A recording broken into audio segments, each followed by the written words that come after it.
Mrs. Dalloway by Virginia Woolf. Read by Hannah Dormer. Section 11. It was awful, he cried. Awful, awful. Still, the sun was hot. Still, one got over things. Still, life had a way of adding day to day. Still, he thought, yawning and beginning to take notice. Regent's Park had changed very little since he was a boy, except for the squirrels. Still, presumably there were compensations. When little Elise Mitchell, who had been picking up pebbles to add to the pebble collection which she and her brother were making on the nursery mantelpiece, plumped her handful down on the nurse's knee and scudded off again, full tilt, into a lady's legs, Peter Walsh laughed out. But Lucretia Warren-Smith was saying to herself, "It's wicked. Why should I suffer?" she was asking as she walked down the broad path.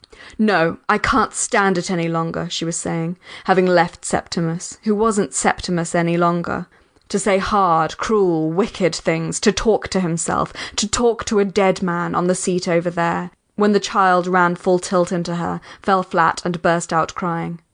That was comforting, rather. She stood her upright, dusted her frock, kissed her. But for herself she had done nothing wrong. She had loved Septimus. She had been happy. She had had a beautiful home, and there her sisters lived still, making hats. Why should she suffer?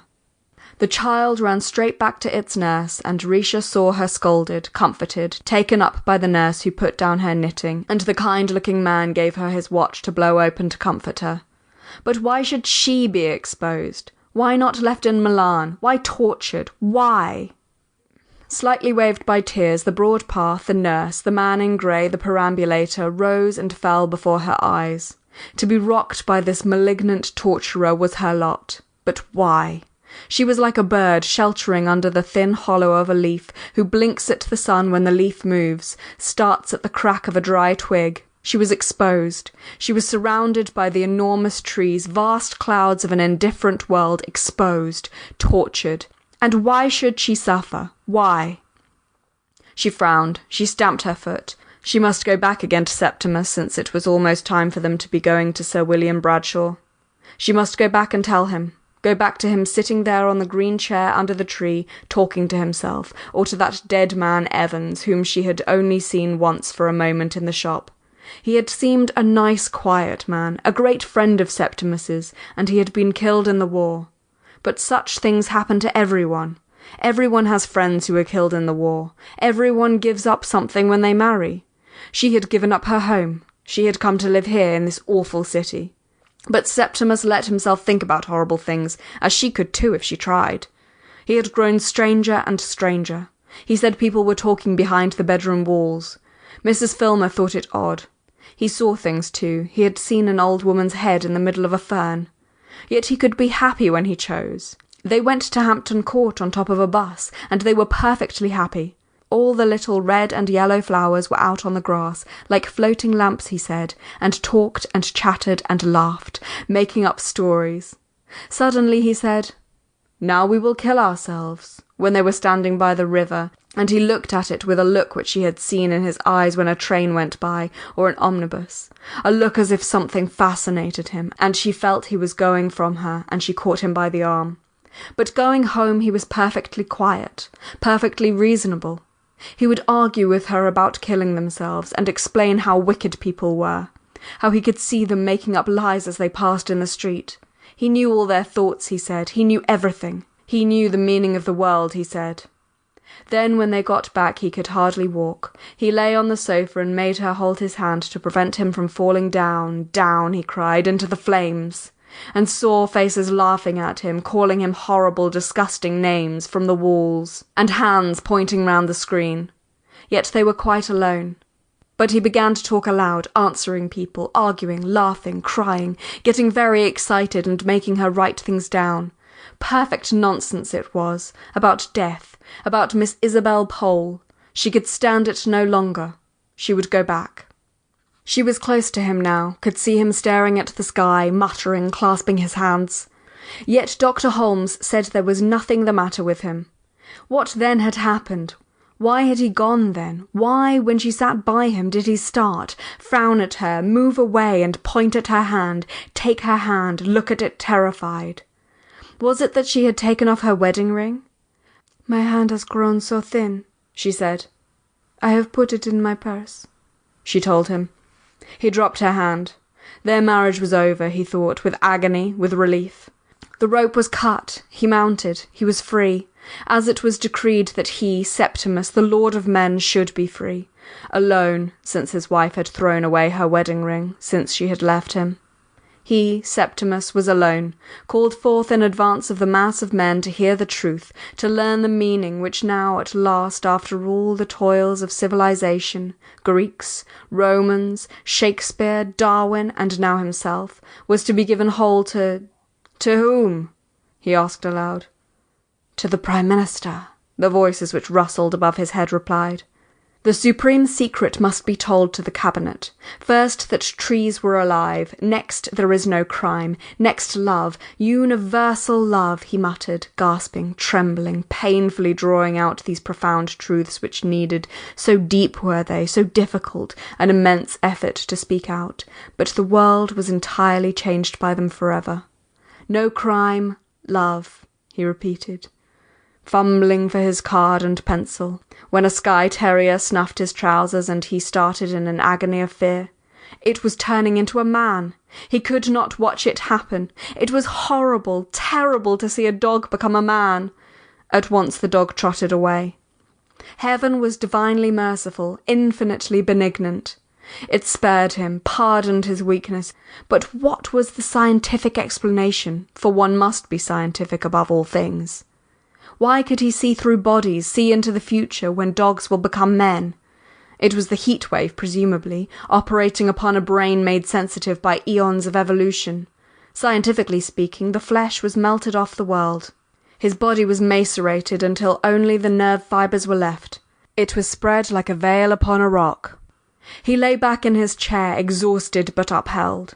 He lay resting, waiting, before he again interpreted with effort, with agony, to mankind. He lay very high on the back of the world. The earth thrilled beneath him. Red flowers grew through his flesh, their stiff leaves rustled by his head. Music began clanging against the rocks up here. It is a motor horn down in the street, he muttered. But up here it cannoned from rock to rock, divided, met in shocks of sound which rose in smooth columns. That music should be visible was a discovery, and became an anthem twined round now by a shepherd's boy piping. That's an old man playing a penny whistle by the public house, he muttered, which as the boy stood still came bubbling from his pipe, and then as he climbed higher made its exquisite plaint while the traffic passed beneath. This boy's elegy is played among the traffic, thought Septimus. Now he withdraws up into the snows, and roses hang about him. The thick red roses which grow on my bedroom wall, he reminded himself. The music stopped. He has his penny, he reasoned it out, and has gone on to the next public house. But he himself remained high on his rock, like a drowned sailor on a rock. I leant over the edge of the boat and fell down, he thought. I went under the sea. I have been dead and yet am now alive. But let me rest still, he begged. He was talking to himself again. It was awful, awful. And as, before waking, the voices of birds and the sound of wheels chime and chatter in a queer harmony, grow louder and louder, and the sleeper feels himself drawing to the shores of life, so he felt himself drawing towards life, the sun growing hotter, cries sounding louder, something tremendous about to happen. He had only to open his eyes, but a weight was on them, a fear.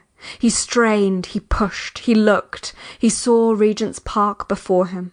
Long streamers of sunlight fawned at his feet. The trees waved, brandished. We welcome, the world seemed to say. We accept, we create. Beauty, the world seemed to say.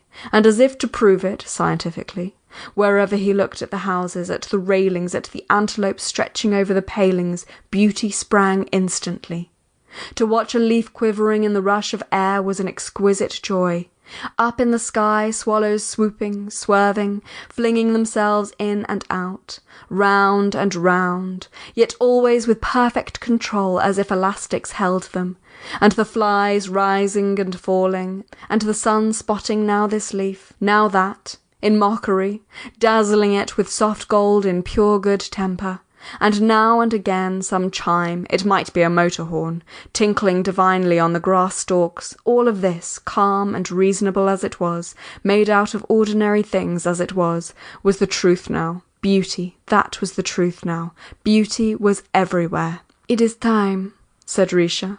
The word time split its husk, poured its riches over him, and from his lips fell like shells, like shavings from a plane, without his making them, hard, white, imperishable words, and flew to attach themselves to their places in an ode to time, an immortal ode to time. He sang. Evans answered from behind the tree. The dead were in Thessaly, Evans sang, among the orchids.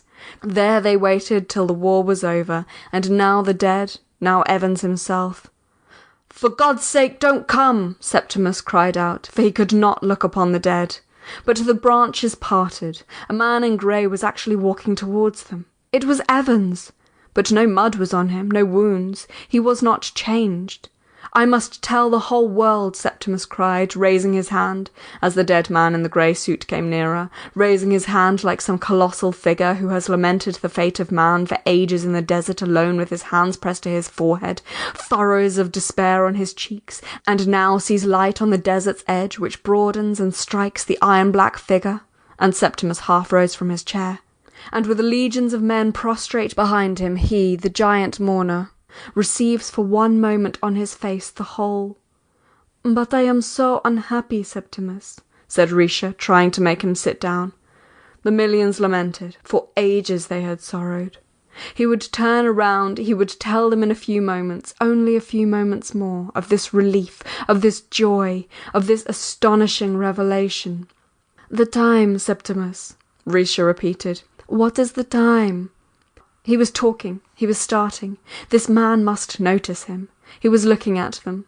"I will tell you the time," said Septimus, very slowly, very drowsily, smiling mysteriously. As he sat smiling at the dead man in the grey suit, the quarter struck, the 11:15. End of section 11. Section 12. "And that is being young," Peter Walsh thought as he passed them. To be having an awful scene, the poor girl looked absolutely desperate, in the middle of the morning. But what was it about? He wondered. What had the young man in the overcoat been saying to her to make her look like that? What awful fix had they got themselves into, both to look so desperate as that on a fine summer morning? The amusing thing about coming back to England after 5 years was the way it made, anyhow, the first days, things stand out as if one had never seen them before. Lovers squabbling under a tree, the domestic family life of the parks. Never had he seen London look so enchanting. The softness of the distances, the richness, the greenness, the civilization after India, he thought, strolling across the grass. This susceptibility to impressions had been his undoing, no doubt. Still, at his age, he had, like a boy or a girl even, these alternations of mood. Good days, bad days, for no reason whatever. Happiness from a pretty face, downright misery at the sight of a frump. After India, of course, one fell in love with every woman one met. There was a freshness about them. Even the poorest dressed better than 5 years ago, surely. And to his eye, the fashions had never been so becoming. The long black cloaks, the slimness, the elegance, and then the delicious and apparently universal habit of paint. Every woman, even the most respectable, had roses blooming under glass, lips cut with a knife, curls of Indian ink. There was design, art, everywhere. A change of some sort had undoubtedly taken place. What did the young people think about? Peter Walsh asked himself. Those 5 years, 1918 to 1923, had been, he suspected, somehow very important. People looked different. Newspapers seemed different. Now, for instance, there was a man writing quite openly in one of the respectable weeklies about water closets. That you couldn't have done 10 years ago, written quite openly about water closets in a respectable weekly. And then this taking out a stick of rouge or a powder puff and making up in public. On board ship coming home there were lots of young men and girls, Betty and Bertie he remembered in particular, carrying on quite openly. The old mother sitting and watching them with her knitting, cool as a cucumber. The girl would stand still and powder her nose in front of everyone. And they weren't engaged, just having a good time, no feelings hurt on either side. As hard as nails she was, Betty, what's her name, but a thorough good sort. She would make a very good wife at 30. She would marry when it suited her to marry some rich man and live in a large house near Manchester. Who was it now who had done that? Peter Walsh asked himself, turning into the Broad Walk. Married a rich man and lived in a large house near Manchester. Somebody who had written him a long, gushing letter quite lately about blue hydrangeas. It was seeing blue hydrangeas that made her think of him and the old days. Sally Seton, of course! It was Sally Seton, the last person in the world one would have expected to marry a rich man and live in a large house near Manchester. The wild, the daring, the romantic Sally. But of all that ancient lot, Clarissa's friends, Whitbreads, Kinderleys, Cunninghams, Kinloch-Joneses, Sally was probably the best. She tried to get hold of things by the right end anyhow. She saw through Hugh Whitbread anyhow, the admirable Hugh, when Clarissa and the rest were at his feet. "The Whitbreads," he could hear her saying. "Who are the Whitbreads? Coal merchants, respectable tradespeople." Hugh she detested for some reason. He thought of nothing but his own appearance, she said. He ought to have been a duke. He would be certain to marry one of the royal princesses. And of course Hugh had the most extraordinary, the most natural, the most sublime respect for the British aristocracy of any human being he had ever come across. Even Clarissa had to own that. Oh, but he was such a dear, so unselfish, gave up shooting to please his old mother, remembered his aunt's birthdays, and so on. Sally, to do her justice, saw through all that. One of the things he remembered best was an argument one Sunday morning at Burton about women's rights, that antediluvian topic, when Sally suddenly lost her temper, flared up, and told Hugh that he represented all that was most detestable in British middle-class life. She told him that she considered him responsible for the state of those poor girls in Piccadilly. Hugh, the perfect gentleman, poor Hugh. Never did a man look more horrified. She did it on purpose, she said afterwards, for they used to get together in the vegetable garden and compare notes.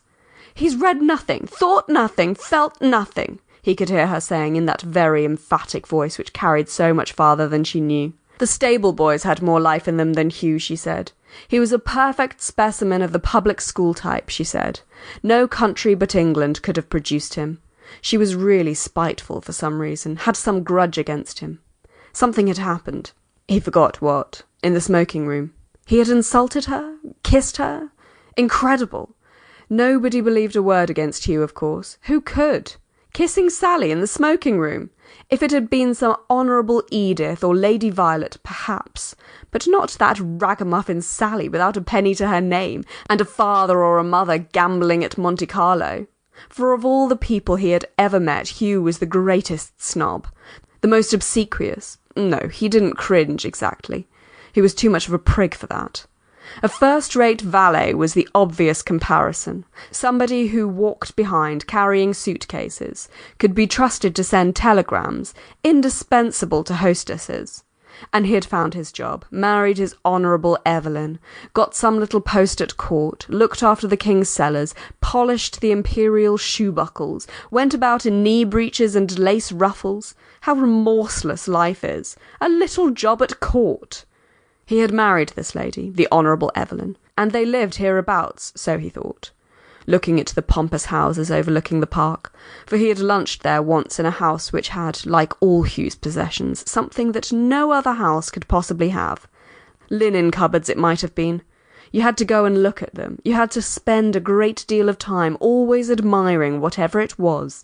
Linen cupboards, pillowcases, old oak furniture, pictures, which Hugh had picked up for an old song. But Mrs. Hugh sometimes gave the show away. She was one of those obscure, mouse-like little women who admire big men.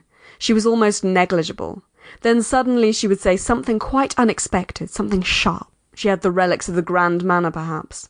The steam coal was a little too strong for her. It made the atmosphere thick. And so there they lived, with their linen cupboards and their old masters and their pillowcases fringed with real lace at the rate of 5,000 or 10,000 a year, presumably, while he, who was 2 years older than Hugh, cadged for a job. At 53, he had to come and ask them to put him into some secretary's office, to find him some usher's job teaching little boys Latin, at the beck and call of some mandarin in an office, something that brought in $500 a year. For if he married Daisy, even with his pension, they could never do on less. Whitbread could do it, presumably, or Dalloway. He didn't mind what he asked Dalloway. He was a thorough good sort, a bit limited, a bit thick in the head, yes, but a thorough good sort. Whatever he took up, he did in the same matter-of-fact, sensible way, without a touch of imagination, without a spark of brilliancy, but with the inexplicable niceness of his type.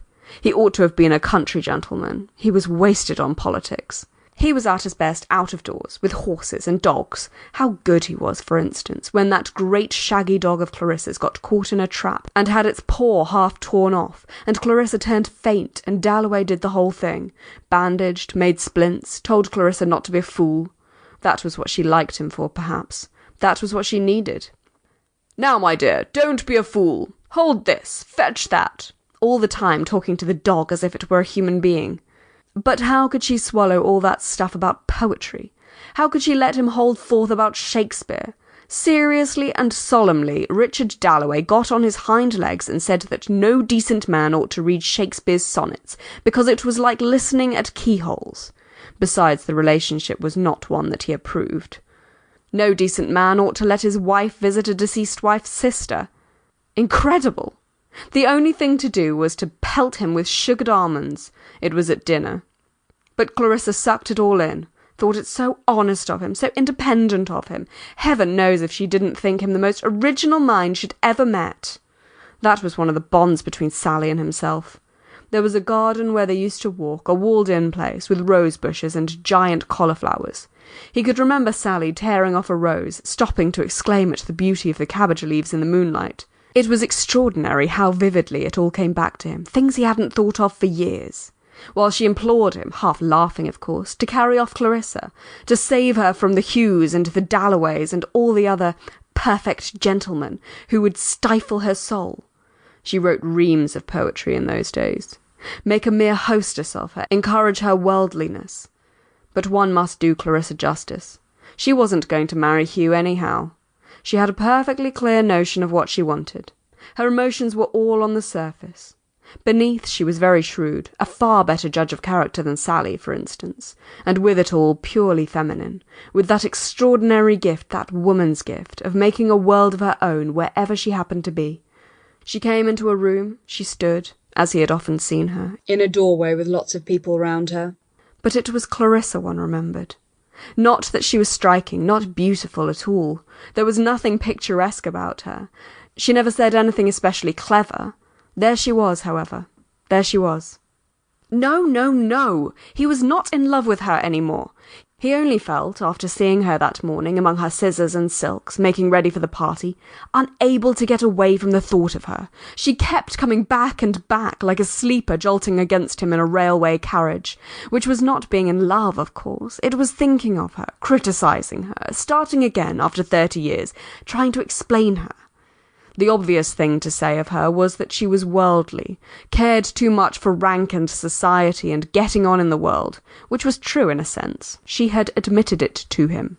You could always get her to own up if you took the trouble. She was honest. What she would say was that she hated frumps, fogies, failures, like himself presumably. Thought people had no right to slouch about with their hands in their pockets, must do something, be something.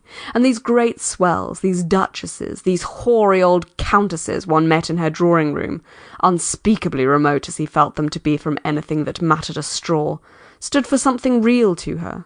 Lady Bexborough, she said once, held herself upright. So did Clarissa herself. She never lounged in any sense of the word. She was straight as a dart, a little rigid, in fact. She said they had a kind of courage which the older she grew, the more she respected. In all this there was a great deal of Dalloway, of course, a great deal of the public-spirited British Empire, tariff reform, governing-class spirit, which had grown on her, as it tends to do. With twice his wits, she had to see things through his eyes, one of the tragedies of married life. With a mind of her own, she must always be quoting Richard, as if one couldn't know to a tittle what Richard thought by reading the Morning Post of a morning. These parties, for example, were all for him. or for her idea of him. To do Richard justice, he would have been happier farming in Norfolk. She made her drawing room a sort of meeting place. She had a genius for it. Over and over again he had seen her take some raw youth, twist him, turn him, wake him up, set him going. Infinite numbers of dull people conglomerated round her, of course. But odd, unexpected people turned up. An artist sometimes a writer. Queer fish in that atmosphere. And behind it all was that network of visiting, leaving cards, being kind to people, running about with bunches of flowers, little presents. So-and-so was going to France, must have an air cushion, a real drain on her strength, all that interminable traffic that women of her sort keep up. But she did it genuinely, from a natural instinct. End of section 12. Section 13. Oddly enough, she was one of the most thoroughgoing sceptics he had ever met, and possibly this was a theory he used to make up to account for her, so transparent in some ways, so inscrutable in others. Possibly she said to herself, "As we are a doomed race, chained to a sinking ship." Her favourite reading as a girl was Huxley and Tyndall, and they were fond of these nautical metaphors. As the whole thing is a bad joke, let us, at any rate, do our part, mitigate the sufferings of our fellow prisoners, Huxley again, decorate the dungeon with flowers and air cushions, be as decent as we possibly can. Those ruffians, the gods, shan't have it all their own way. Her notion being that the gods, who never lost a chance of hurting, thwarting, and spoiling human lives, were seriously put out if, all the same, you behaved like a lady. That phase came directly after Sylvia's death, that horrible affair. To see your own sister killed by a falling tree, all Justin Parry's fault, all his carelessness. Before your very eyes, a girl too on the verge of life, the most gifted of them, Clarissa always said, was enough to turn one bitter. Later she wasn't so positive, perhaps. She thought there were no gods, no one was to blame, and so she evolved this atheist's religion of doing good for the sake of goodness. And of course she enjoyed life immensely. It was her nature to enjoy, though goodness only knows she had her reserves. It was a mere sketch, he often felt, that even he, after all these years, could make of Clarissa. Anyhow, there was no bitterness in her, none of that sense of moral virtue which is so repulsive in good women. She enjoyed practically everything. If you walked with her in Hyde Park now, it was a bed of tulips, now a child in a perambulator, now some absurd little drama she made up on the spur of the moment. Very likely she would have talked to those lovers if she had thought them unhappy. She had a sense of comedy that was really exquisite, but she needed people, always people, to bring it out, with the inevitable result that she frittered her time away, lunching, dining, giving these incessant parties of hers, talking nonsense, saying things she didn't mean, blunting the edge of her mind, losing her discrimination. There she would sit at the head of the table taking infinite pains with some old buffer who might be useful to Dalloway. They knew the most appalling bores in Europe. Or in came Elizabeth, and everything must give way to her. She was at a high school, at the inarticulate stage last time he was over, a round-eyed, pale-faced girl with nothing of her mother in her, a silent, stolid creature who took it all as a matter of course. Let her mother make a fuss of her, and then said, "May I go now?" Like a child of 4, going off, Clarissa explained, with that mixture of amusement and pride which Dalloway himself seemed to rouse in her, to play hockey. And now Elizabeth was out, presumably, thought him an old fogey, laughed at her mother's friends. Ah, well, so be it. The compensation of growing old, Peter Walsh thought, coming out of Regent's Park and holding his hat in hand, was simply this, that the passions remained as strong as ever, but one has gained, at last, the power which adds the supreme flavour to existence, the power of taking hold of experience, of turning it round slowly in the light. A terrible confession it was. He put his hat on again. But now, at the age of 53, one scarcely needed people any more. Life itself, every moment of it, every drop of it, here, this instant, now, in the sun, in Regent's Park, was enough. Too much, indeed. A whole lifetime was too short to bring out, now that one had acquired the power, the full flavour, to extract every ounce of pleasure, every shade of meaning, which both were so much more solid than they used to be, so much less personal. It was impossible that he should ever suffer again as Clarissa had made him suffer. For hours at a time, pray God that one might say these things without being overheard, for hours and days he never thought of Daisy.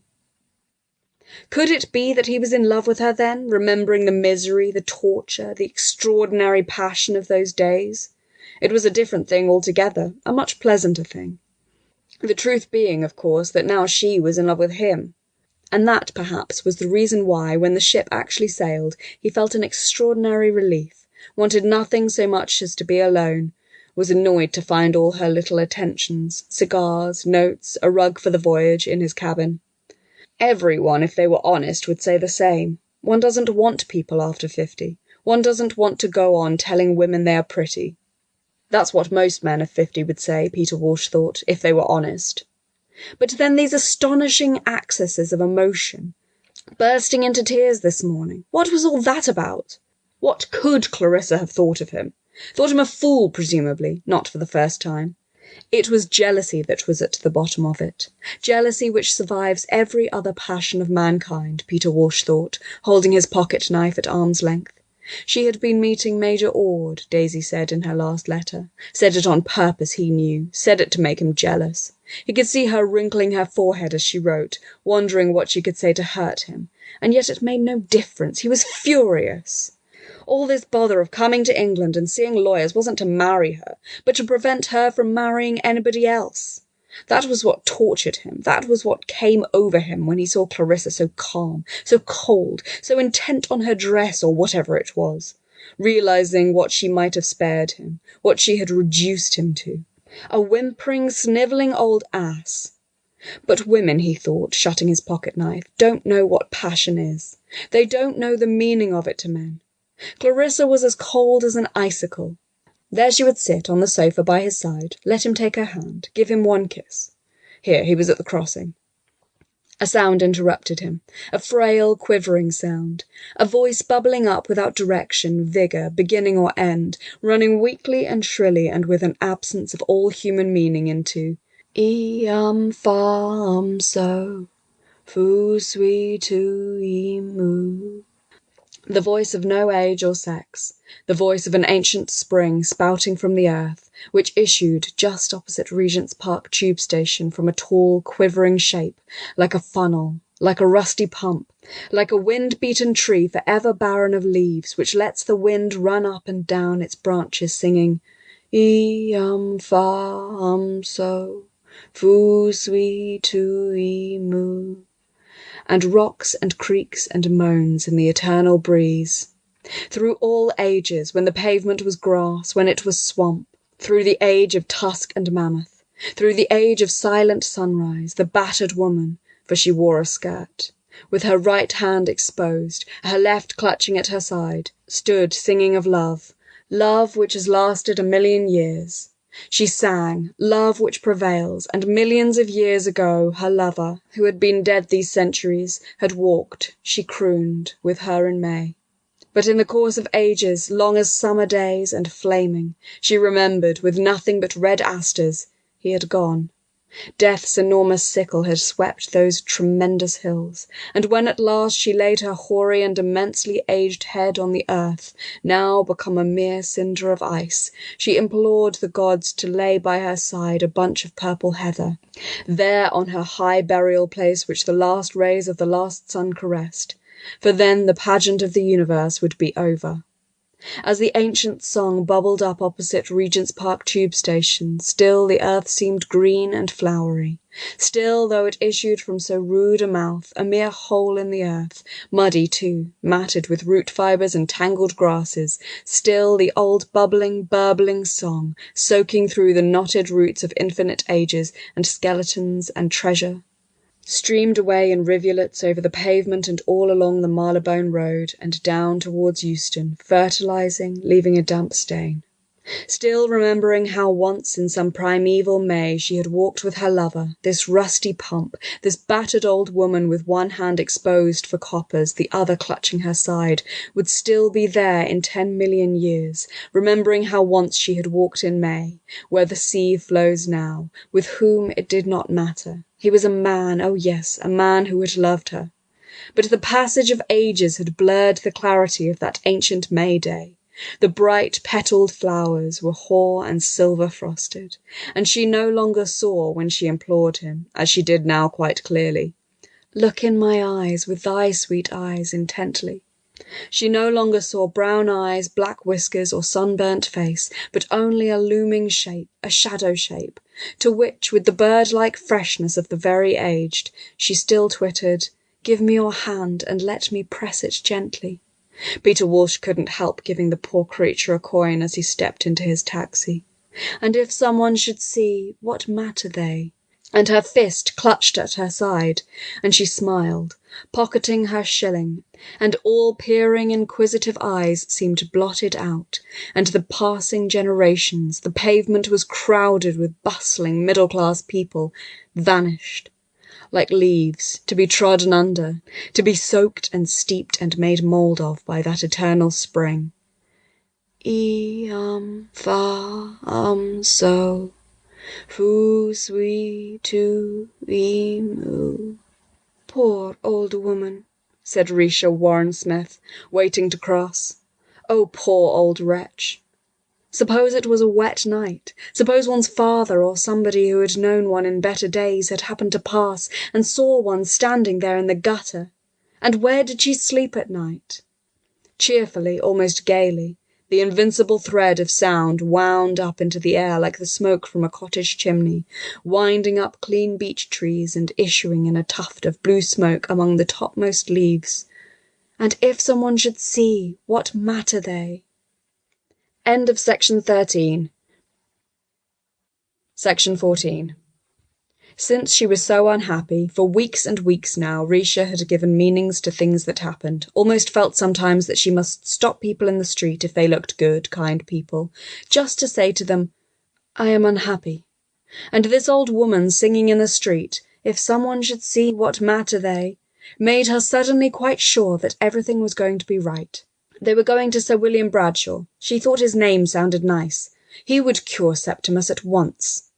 And then there was a brewer's cart, and the grey horses had upright bristles of straw in their tails. There were newspaper placards. It was a silly, silly dream, being unhappy. So they crossed Mr. and Mrs. Septimus Warren-Smith. And was there, after all, anything to draw attention to them, anything to make a passer-by suspect here is a young man who carries in him the greatest message in the world, and is, moreover, the happiest man in the world, and the most miserable? Perhaps they walked more slowly than other people, and there was something hesitating, trailing in the man's walk. But what more natural for a clerk who has not been in the West End on a weekday at this hour for years than to keep looking at the sky, looking at this, that, and the other, as if Portland Place were a room he had come into when the family are away, the chandeliers being hung in holland bags, and the caretaker, as she lets in long shafts of dusty light upon deserted, queer-looking armchairs, lifting one corner of the long blinds, explains to the visitors what a wonderful place it is, how wonderful, but at the same time he thinks, as he looks at chairs and tables, how strange. To look at, he might have been a clerk, but of the better sort, for he wore brown boots, his hands were educated, so too his profile, his angular, big-nosed, intelligent, sensitive profile, but not his lips altogether, for they were loose, and his eyes, as eyes tend to be, eyes merely, hazel, large, so that he was, on the whole, a border case, neither one thing nor the other. Might end with a house at Purley and a motor car, or continue renting apartments in back streets all his life. One of those half-educated, self-educated men whose education is all learnt from books borrowed from public libraries, read in the evening after the day's work, on the advice of well-known authors consulted by letter. As for the other experiences, the solitary ones, which people go through alone in their bedrooms, in their offices, walking the fields and the streets of London, he had them. Had left home a mere boy, because of his mother. She lied. Because he came down to tea for the 50th time with his hands unwashed. Because he could see no future for a poet in Stroud. And so, making a confidant of his little sister, had gone to London, leaving an absurd note behind him, such as great men have written, and the world has read later when the story of their struggles has become famous. London has swallowed up many millions of young men called Smith, thought nothing of fantastic Christian names like Septimus with which their parents have thought to distinguish them. Lodging off the Euston Road, there were experiences, again experiences, such as change of face in 2 years from a pink innocent oval to a face lean, contracted, hostile. But of all this, what could the most observant of friends have said except what a gardener says when he opens the conservatory door in the morning and finds a new blossom on his plant? It has flowered. Flowered from vanity, ambition, idealism, passion, loneliness, courage, laziness, the usual seeds, which all muddled up, in a room off the Euston Road, made him shy and stammering, made him anxious to improve himself, made him fall in love with Miss Isabel Pole, lecturing in the Waterloo Road upon Shakespeare. Was he not like Keats, she asked, and reflected how she might give him a taste of Antony and Cleopatra and the rest, lent him books, wrote him scraps of letters, and lit in him such a fire as burns only once in a lifetime, without heat, flickering a red-gold flame infinitely ethereal and insubstantial over Miss Pole, Antony and Cleopatra, and the Waterloo Road. He thought her beautiful, believed her impeccably wise, dreamed of her, wrote poems to her, which, ignoring the subject, she corrected in red ink. He saw her one summer evening, walking in a green dress in a square. It has flowered, the gardener might have said, had he opened the door, had he come in, that is to say, any night about this time, and found him writing, found him tearing up his writing, found him finishing a masterpiece at 3 o'clock in the morning, and running out to pace the streets, and visiting churches, and fasting one day, drinking another, devouring Shakespeare, Darwin, the history of civilization, and Bernard Shaw. Something was up, Mr. Brewer knew. Mr. Brewer, managing clerk at Sibley's and Arrowsmith's, auctioneers, valuers, land and estate agents. Something was up, he thought, and being paternal with his young men, and thinking very highly of Smith's abilities, and prophesying that he would, in 10 or 15 years, succeed to the leather armchair in the inner room under the skylight with the deed boxes round him. "If he keeps his health," said Mr. Brewer, and that was the danger. He looked weakly, advised football, invited him to supper, and was seeing his way to consider recommending a rise of salary, when something happened which threw out many of Mr. Brewer's calculations, took away his ablest young fellows, and eventually, so prying and insidious were the fingers of the European war, smashed a plaster cast of Sarah's, ploughed a hole in the geranium beds, and utterly ruined the cook's nerves at Mr. Brewer's establishment at Muswell Hill. Septimus was one of the first to volunteer. He went to France to save an England which consisted almost entirely of Shakespeare's plays and Miss Isabel Pole in a green dress walking in a square. There in the trenches the change which Mr. Brewer desired when he advised football was produced instantly. He developed manliness. He was promoted. He drew the attention, indeed the affection, of his officer, Evans by name.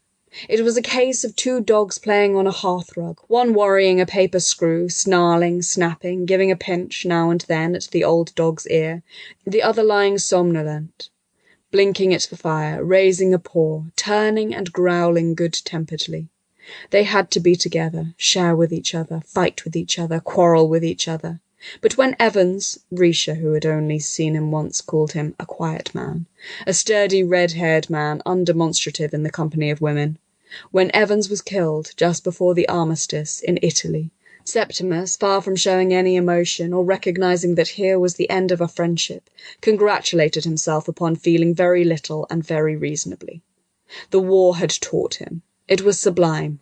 He had gone through the whole show, friendship, European war, death, had won promotion, was still under 30 and was bound to survive. He was right there. The last shells missed him. He watched them explode with indifference. When peace came, he was in Milan, billeted in the house of an innkeeper with a courtyard, flowers in tubs, little tables in the open, daughters making hats, and to Lucretia, the younger daughter, he became engaged one evening when the panic was on him, that he could not feel. For now that it was all over, truce signed and the dead buried, he had, especially in the evening, these sudden thunderclaps of fear. He could not feel. As he opened the door of the room where the Italian girls sat making hats, he could see them, could hear them. They were rubbing wires among coloured beads in saucers. They were turning buckram shapes this way and that. The table was all strewn with feathers, spangles, silks, ribbons. Scissors were rapping on the table, but something failed him. He could not feel. Still, scissors rapping, girls laughing, hats being made protected him. He was assured of safety. He had a refuge. But he could not sit there all night. There were moments of waking in the early morning. The bed was falling. He was falling. Oh, for the scissors and the lamplight and the buckram shapes! He asked Lucretia to marry him, the younger of the two, the gay, the frivolous, with those little artist's fingers that she would hold up and say, "It is all in them. Silk, feathers, what not were alive to them. It is the hat that matters most," she would say when they walked out together. Every hat that passed she would examine, and the cloak and the dress and the way the woman held herself. Ill-dressing, overdressing, she stigmatized, not savagely, rather with impatient movements of the hands, like those of a painter who puts from him some obvious well-meant glaring imposture. And then generously, but always critically, she would welcome a shop-girl who had turned her little bit of stuff gallantly, or praise wholly with enthusiastic and professional understanding a French lady descending from her carriage in chinchilla, robes, pearls. "Beautiful," she would murmur, nudging Septimus that he might see. But beauty was behind a pane of glass. Even taste, Risha liked, ices, chocolates, sweet things, had no relish to him. He put down his cup on the little marble table. He looked at people outside, happy they seemed, collecting in the middle of the street, shouting, laughing, squabbling over nothing. But he could not taste, he could not feel. In the tea-shop among the tables and the chattering waiters, the appalling fear came over him. He could not feel. He could reason. He could read Dante, for example, quite easily. "Septimus, do put down your book," said Risha, gently shutting the Inferno.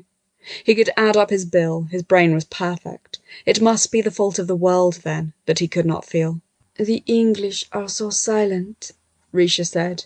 She liked it, she said. She respected these Englishmen, and wanted to see London, and the English horses, and the tailor-made suits, and could remember hearing how wonderful the shops were from an aunt who had married and lived in Soho. It might be possible, Septimus thought, looking at England from the train window as they left Newhaven, it might be possible that the world itself is without meaning. At the office they advanced him to a post of considerable responsibility. They were proud of him. He had won crosses. "You have done your duty. It is up to us," began Mr. Brewer, and could not finish, so pleasurable was his emotion. They took admirable lodgings off the Tottenham Court Road. Here he opened Shakespeare once more. That boy's business of the intoxication of language, Antony and Cleopatra, had shrivelled utterly.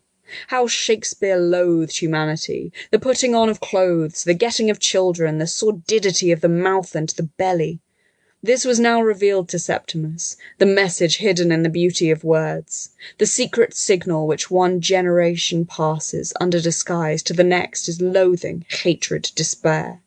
Dante the same. Aeschylus, translated, the same. There Risha sat at the table trimming hats. She trimmed hats for Mrs. Filmer's friends. She trimmed hats by the hour. She looked pale, mysterious, like a lily drowned under water, he thought. "The English are so serious," she would say, putting her arms round Septimus, her cheek against his.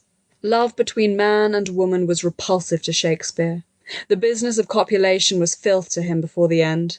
But Risha said she must have children.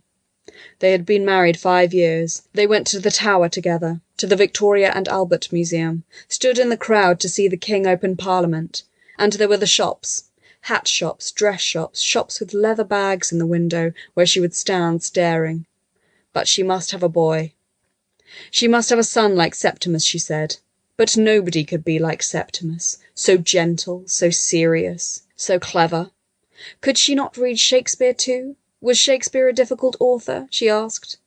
One cannot bring children into a world like this. One cannot perpetuate suffering or increase the breed of these lustful animals who have no lasting emotions, but only whims and vanities, eddying them now this way, now that.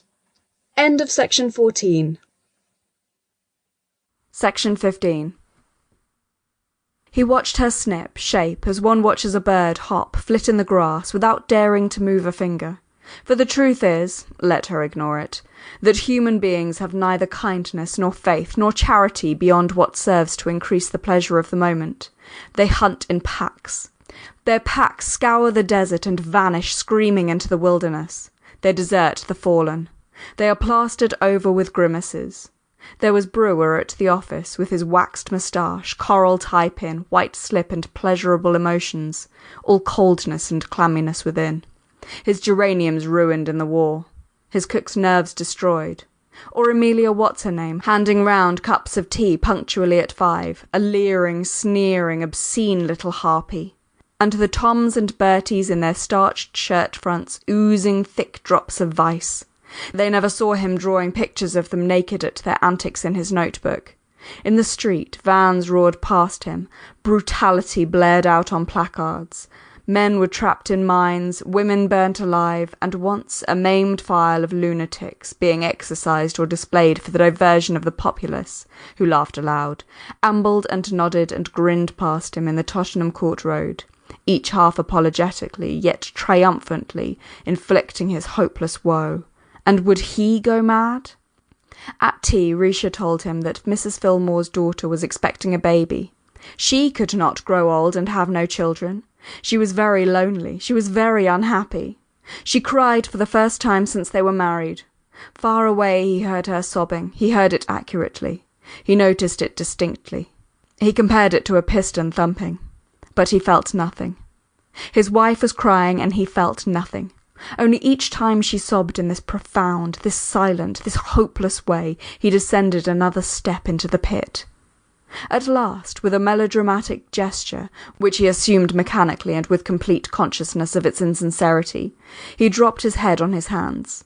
Now he had surrendered. Now other people must help him. People must be sent for. He gave in. Nothing could rouse him. Risha put him to bed. She sent for a doctor, Mrs. Filmer's Dr. Holmes.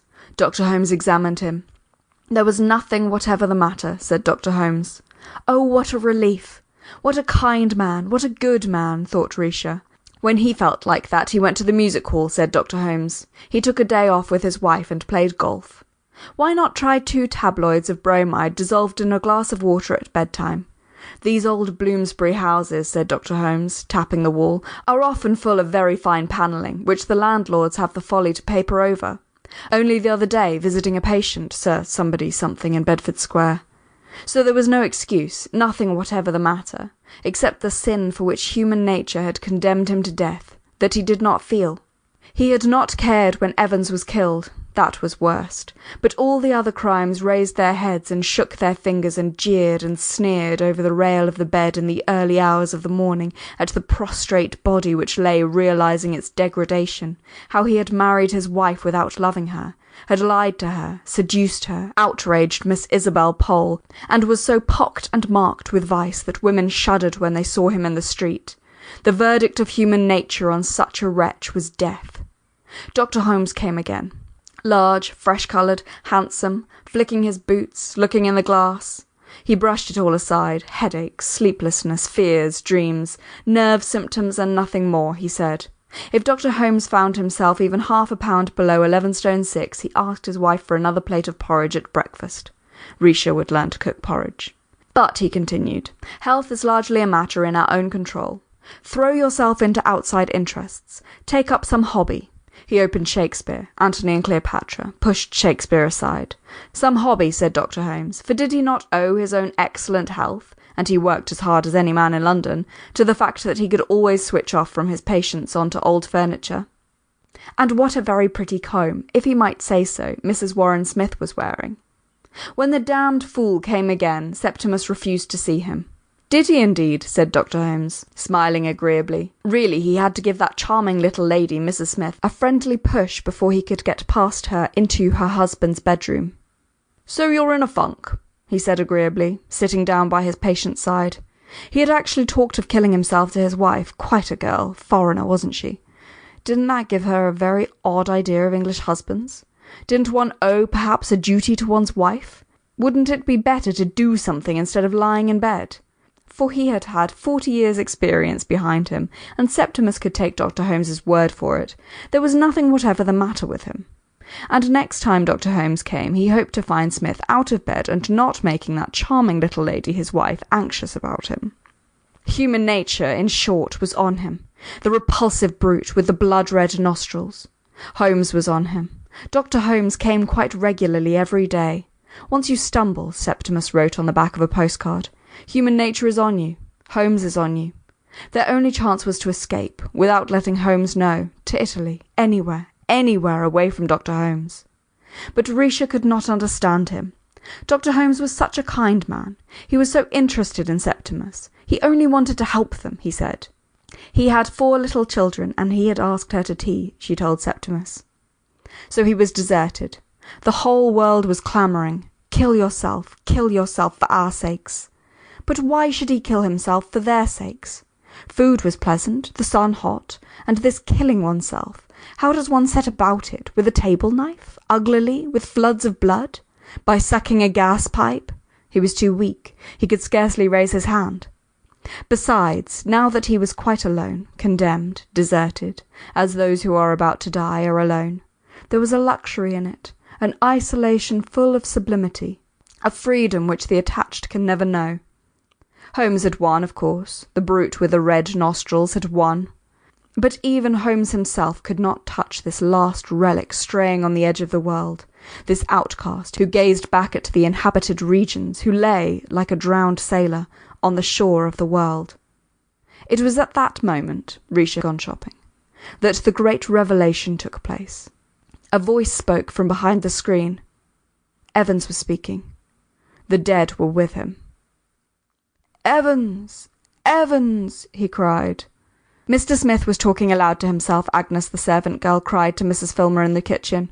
"Evans! Evans!" he had said as she brought in the tray. "She jumped, she did. She scuttled downstairs." And Risha came in with her flowers and walked across the room and put the roses in a vase, upon which the sun struck directly, and it went laughing, leaping round the room. She had had to buy the roses, Risha said, from a poor man in the street. But they were almost dead already, she said, arranging the roses. So there was a man outside, Evans presumably, and the roses, which Risha said were half dead, had been picked by him in the fields of Greece. "Communication is health. Communication is happiness. Communication," he muttered. "What are you saying, Septimus?" Risha asked, wild with terror, for he was talking to himself. She sent Agnes running for Dr. Holmes. Her husband, she said, was mad. He scarcely knew her. "You brute! You brute!" cried Septimus, seeing human nature, that is Dr. Holmes, enter the room. "Now what's all this about?" said Dr. Holmes in the most amiable way in the world. "Talking nonsense to frighten your wife?" But he would give him something to make him sleep. And if they were rich people, said Dr. Holmes, looking ironically round the room, by all means let them go to Harley Street. If they had no confidence in him, said Dr. Holmes, looking not quite so kind.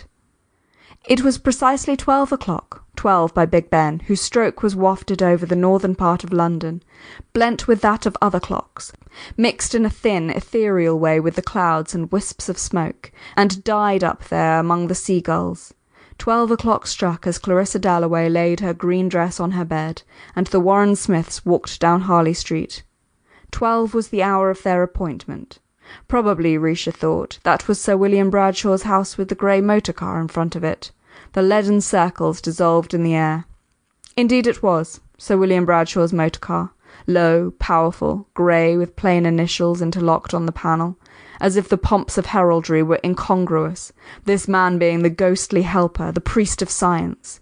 And as the motor car was grey, so to match its sober suavity, grey furs, silver grey rugs were heaped in it, to keep her ladyship warm while she waited. For often Sir William would travel 60 miles or more, down into the country to visit the rich, the afflicted, who could afford the very large fee which Sir William very properly charged for his advice. Her ladyship waited with the rugs about her knees an hour or more, leaning back, thinking sometimes of the patient, sometimes, excusably, of the wall of gold, mounting minute by minute while she waited. The wall of gold that was mounting between them and all shifts and anxieties. She had borne them bravely. They had had their struggles. Until she felt wedged on a calm ocean, where only spice winds blow, respected, admired, envied, with scarcely anything left to wish for, though she regretted her stoutness, large dinner parties every Thursday night to the profession, an occasional bazaar to be opened, royalty greeted, too little time, alas, with her husband, whose work grew and grew, a boy doing well at Eton. She would have liked a daughter too. Interests she had, however, in plenty. Child welfare, the aftercare of the epileptic, and photography. so that if there was a church building or a church decaying, she bribed the sexton, got the key, and took photographs, which were scarcely to be distinguished from the work of professionals, while she waited. Sir William himself was no longer young.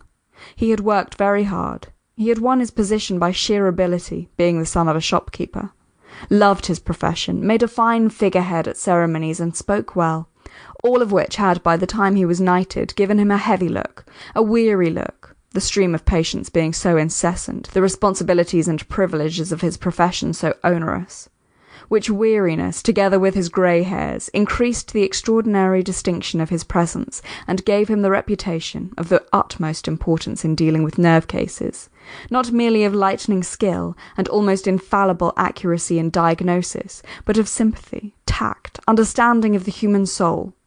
He could see the first moment they came into the room, the Warren Smiths they were called. He was certain directly he saw the man. It was a case of extreme gravity.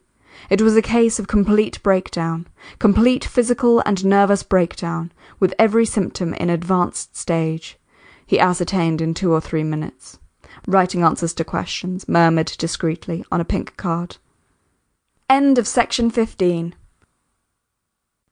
Section 16. How long had Dr. Holmes been attending him? 6 weeks. Prescribed a little bromide. Said there was nothing the matter. Ah, yes. Those general practitioners, thought Sir William. It took half his time to undo their blunders. Some were irreparable. You served with great distinction in the war? The patient repeated the word, war, interrogatively. He was attaching meanings to words of a symbolical kind, a serious symptom to be noted on the card. The war? The patient asked. The European war, that little shindy of schoolboys with gunpowder. Had he served with distinction? He really forgot. In the war itself he had failed. Yes, he served with the greatest distinction, Risha assured the doctor. He was promoted. And they have the very highest opinion of you at your office, Sir William murmured, glancing at Mr. Brewer's very generously worded letter. So that you have nothing to worry you, no financial anxiety, nothing. He had committed an appalling crime and been condemned to death by human nature. I have, he began, committed a crime. He has done nothing wrong whatever, Risha assured the doctor. If Mr. Smith would wait, said Sir William, he would speak to Mrs. Smith in the next room. Her husband was very seriously ill, Sir William said. Did he threaten to kill himself? Oh, he did, she cried. But he did not mean it, she said. Of course not. It was merely a question of rest, said Sir William. Of rest, rest, rest. A long rest in bed. There was a delightful home down in the country where her husband would be perfectly looked after. Away from her, she asked. Unfortunately, yes. The people we care for most are not good for us when we are ill. But he was not mad, was he? Sir William said he never spoke of madness. He called it not having a sense of proportion. But her husband did not like doctors. He would refuse to go there. Shortly and kindly, Sir William explained to her the state of the case. He had threatened to kill himself. There was no alternative. It was a question of law. He would lie in bed in a beautiful house in the country. The nurses were admirable. Sir William would visit him once a week. If Mrs. Warren Smith was quite sure she had no more questions to ask, he never hurried his patients. They would return to her husband. She had nothing more to ask, not of Sir William.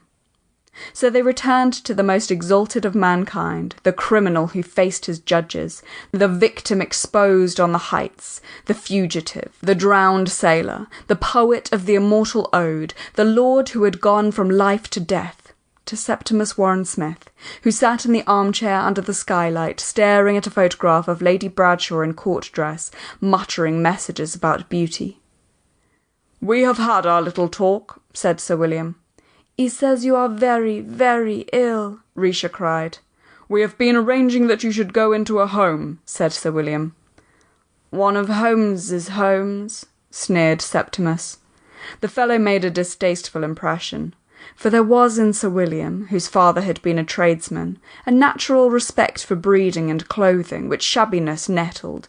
Again, more profoundly, there was in Sir William, who had never had time for reading, a grudge, deeply buried, against cultivated people who came into his room and intimated that doctors, whose profession is a constant strain upon all the highest faculties, are not educated men. "One of my homes, Mr. Warren Smith," he said, "where we will teach you to rest." And there was just one thing more. He was quite certain that when Mr. Warren Smith was well he was the last man in the world to frighten his wife. But he had talked of killing himself. "We all have our moments of depression," said Sir William. "Once you fall," Septimus repeated to himself, "human nature is on you. Holmes and Bradshaw are on you. They scour the desert. They fly screaming into the wilderness. The rack and the thumbscrew are applied. Human nature is remorseless." "Impulses came upon him sometimes?" Sir William asked, with his pencil on a pink card. "That was his own affair," said Septimus. "Nobody lives for himself alone," said Sir William, glancing at the photograph of his wife in court dress. "And you have a brilliant career before you," said Sir William. There was Mr. Brewer's letter on the table. "An exceptionally brilliant career." But if he confessed? If he communicated? Would they let him off then, his torturers? I, he stammered. But what was his crime? He could not remember it. "Yes," Sir William encouraged him, but it was growing late. Love, trees, there is no crime. What was his message? He could not remember it. I, Septimus stammered. "Try to think as little about yourself as possible," said Sir William kindly. Really, he was not fit to be about. Was there anything else they wished to ask him?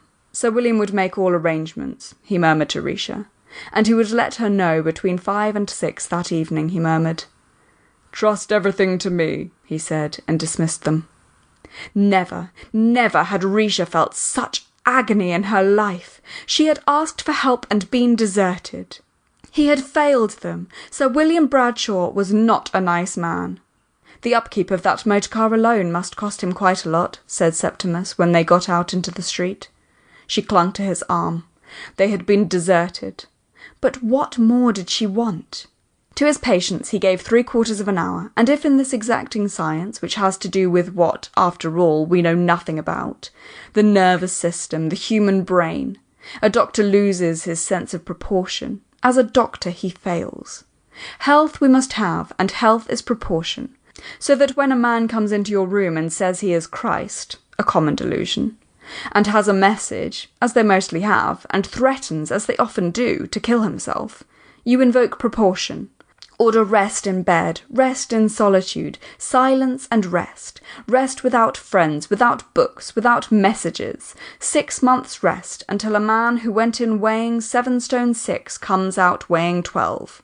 Proportion, divine proportion, Sir William's goddess, was acquired by Sir William walking hospitals, catching salmon, begetting one son in Harley Street by Lady Bradshaw, who caught salmon herself and took photographs scarcely to be distinguished from the work of professionals. Worshipping proportion, Sir William not only prospered himself, but made England prosper. Secluded her lunatics, forbade childbirth, penalised despair, made it impossible for the unfit to propagate their views, until they, too, shared his sense of proportion. His, if they were men, Lady Bradshaw's, if they were women. She embroidered, knitted, spent 4 nights out of 7 at home with her son, so that not only did his colleagues respect him, his subordinates fear him, but the friends and relations of his patients felt for him the keenest gratitude for insisting that these prophetic Christs and Christesses, who prophesied the end of the world, or the advent of God, should drink milk in bed, as Sir William ordered. Sir William, with his 30 years' experience of these kinds of cases, and his infallible instinct. This is madness, this sense. In fact, his sense of proportion. But proportion has a sister, less smiling, more formidable, A goddess even now engaged in the heat and sands of India, the mud and swamp of Africa, the purlieus of London, wherever, in short, the climate or the devil tempts men to fall from the true belief which is her own, is even now engaged in dashing down shrines, smashing idols, and setting up in their place her own stern countenance. Conversion is her name, and she feasts on the wills of the weakly, loving to impress, to impose, adoring her own features stamped on the face of the populace. At Hyde Park Corner on a tub she stands preaching, shrouds herself in white and walks penitentially disguised as brotherly love through factories and parliaments, offers help but desires power, smites out of her way roughly the dissentient, the dissatisfied, bestows her blessing on those who, looking upward, catch submissively from her eyes the light of their own. This lady, too, Risha Warren Smith divined it, had her dwelling in Sir William's heart, though concealed, as she mostly is, under some plausible disguise, some venerable name, love, duty, self-sacrifice. How he would work, how toil to raise funds, propagate reforms, initiate institutions. But conversion, fastidious goddess, loves blood better than brick, and feasts most subtly on the human will. For example, Lady Bradshaw. 15 years ago she had gone under. It was nothing you could put your finger on. There had been no scene, no snap, only the slow sinking, waterlogged of her will into his. Sweet was her smile, swift her submission. Dinner in Harley Street, numbering 8 or 9 courses, feeding 10 or 15 guests of the professional classes, was smooth and urbane. Only as the evening wore on, a very slight dullness, or uneasiness perhaps, a nervous twitch, fumble, stumble, and confusion indicated what it was really painful to believe, that the poor lady lied. Once, long ago, she had caught salmon freely, now, quick to minister to the craving which lit her husband's eye so oilily for dominion, for power, she cramped, squeezed, pared, pruned, drew back, peeped through, so that without knowing precisely what made the evening disagreeable, and caused this pressure on the top of the head, which might well be imputed to the professional conversation, or the fatigue of a great doctor whose life, Lady Bradshaw said, is not his own but his patient's. Disagreeable it was, so that guests, when the clock struck 10, breathed in the air of Harley Street, even with rapture, which relief, however, was denied to his patients. There, in the grey room with the pictures on the wall and the valuable furniture, under the ground-glass skylight, they learnt the extent of their transgressions. Huddled up in armchairs, they watched him go through, for their benefit, a curious exercise with the arms, which he shot out, brought sharply back to his hip, to prove, if the patient was obstinate, that Sir William was master of his own actions, which the patient was not. There some weakly broke down, sobbed, submitted. Others, inspired by heaven knows what intemperate madness, called Sir William to his face a damnable humbug, questioned, even more impiously, life itself. Why live, they demanded. Sir William replied that life was good. Certainly Lady Bradshaw in ostrich feathers hung over the mantelpiece, and as for his income it was quite 12,000 a year. But to us, they protested, life has given no such bounty. He acquiesced. They lacked a sense of proportion. And perhaps, after all, there is no God. He shrugged his shoulders. In short, this living or not living is an affair of our own. But there they were mistaken. Sir William had a friend in Surrey where they taught what Sir William frankly admitted was a difficult art, a sense of proportion. There were, moreover, family affection, honour, courage, and a brilliant career. All of these had in Sir William a resolute champion. If they failed him, he had to support police and the good of society, which, he remarked very quietly, would take care, down in Surrey, that these unsocial impulses, bred more than anything by the lack of good blood, were held in control. And then stole out from her hiding-place and mounted her throne that goddess whose lust is to override opposition, to stamp indelibly in the sanctuaries of others the image of herself. Naked, defenceless, the exhausted, the friendless received the impress of Sir William's will. He swooped, he devoured, he shut people up. It was this combination of decision and humanity that endeared Sir William so greatly to the relations of his victims. End of section 16. Section 17. But Risha Warren Smith cried, walking down Harley Street, that she did not like that man.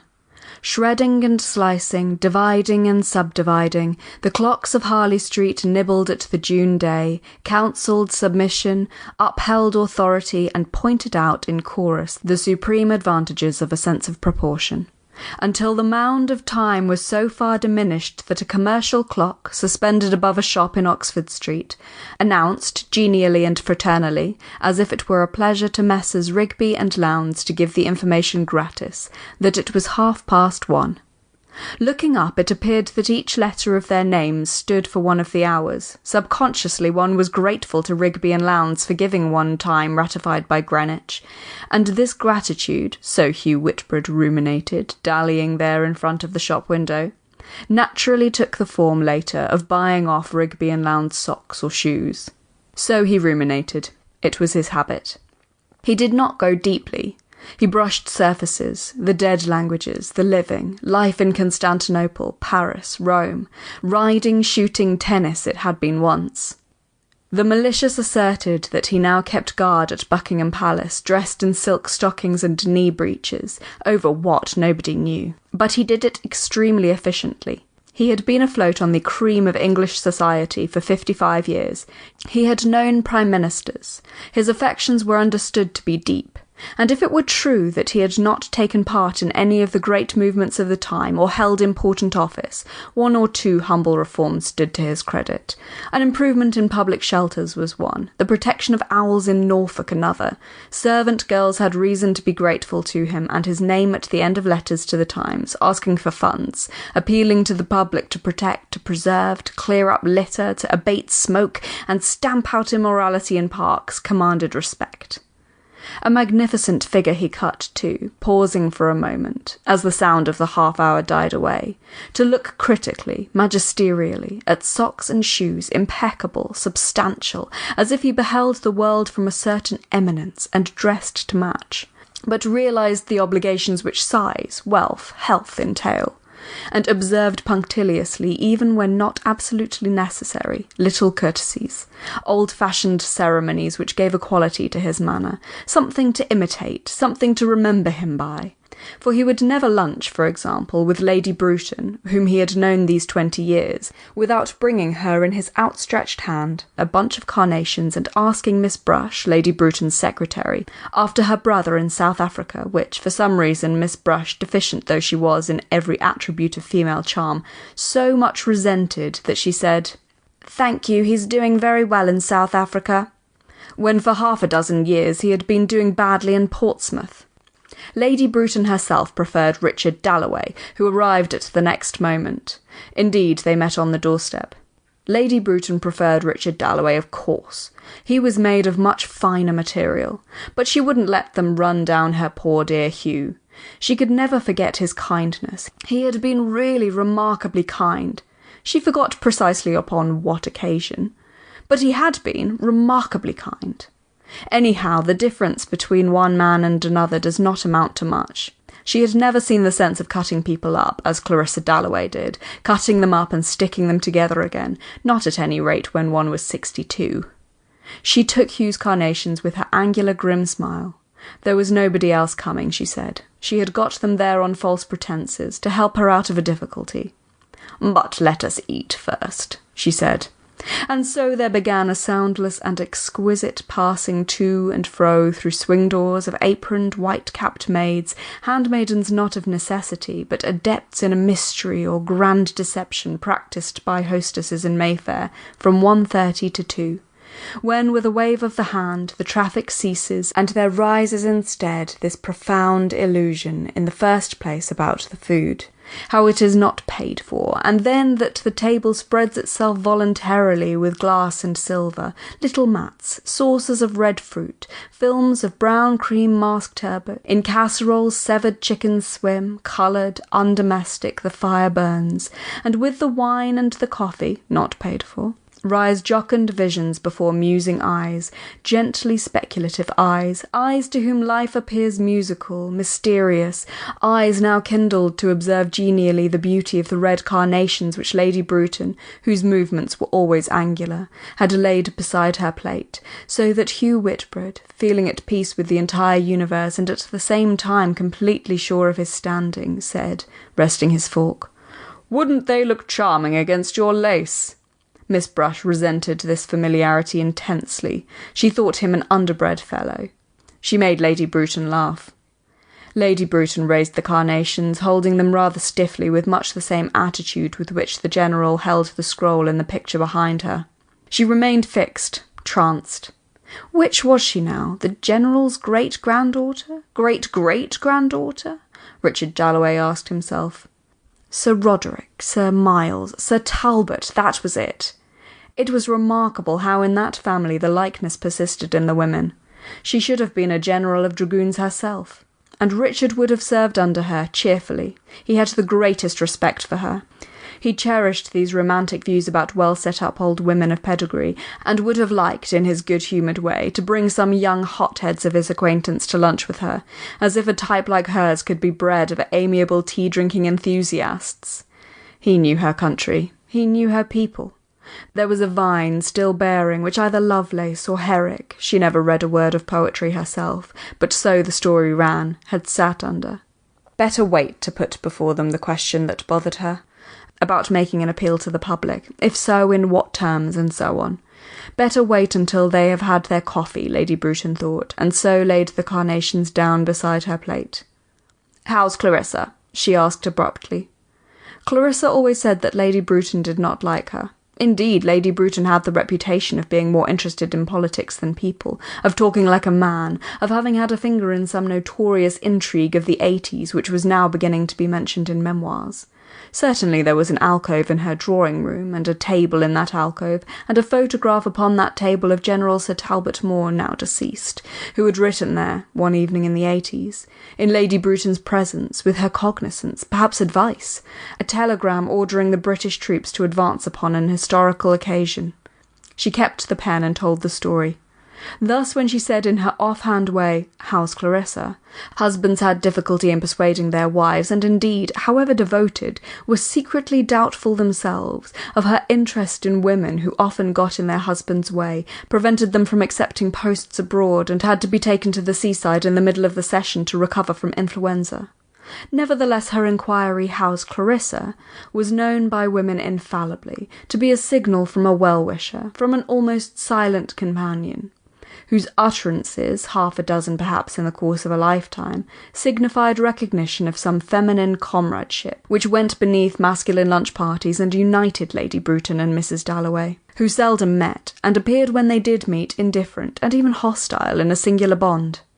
"I met Clarissa in the park this morning," said Hugh Whitbread, diving into the casserole, anxious to pay himself this little tribute, for he had only to come to London, and he met everybody at once, but greedy, one of the greediest men she had ever known, Milly Brush thought, who observed men with unflinching rectitude, and was capable of everlasting devotion, to her own sex in particular, being knobbed, scraped, angular, and entirely without feminine charm.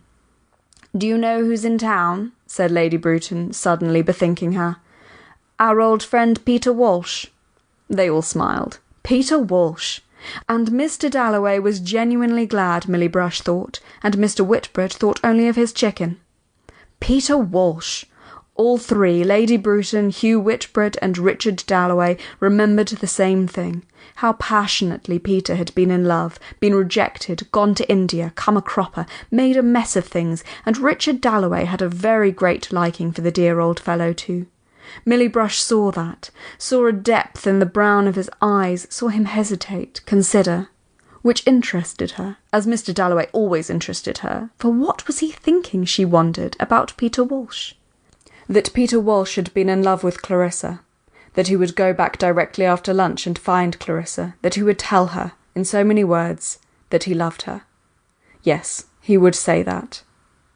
Milly Brush once might almost have fallen in love with these silences, and Mr. Dalloway was always so dependable, such a gentleman too. Now being 40, Lady Bruton had only to nod or turn her head a little abruptly, and Millie Brush took the signal, however deeply she might be sunk in these reflections of a detached spirit, of an uncorrupted soul whom life could not bamboozle, because life had not offered her a trinket of the slightest value, not a curl, smile, lip, cheek, nose, nothing whatever. Lady Bruton had only to nod, and Perkins was instructed to quicken the coffee. "Yes, Peter Walsh has come back," said Lady Bruton. It was vaguely flattering to them all. He had come back, battered, unsuccessful, to their secure shores. But to help him, they reflected, was impossible. There was some flaw in his character. Hugh Whitbread said one might, of course, mention his name to so-and-so. He wrinkled lugubriously, consequentially, at the thought of the letters he would write to the heads of government offices about my old friend Peter Walsh, and so on. But it wouldn't lead to anything, not to anything permanent, because of his character. "In trouble with some woman," said Lady Bruton. They had all guessed that that was at the bottom of it. "However," said Lady Bruton, anxious to leave the subject, "we shall hear the whole story from Peter himself." The coffee was very slow in coming. "The address?"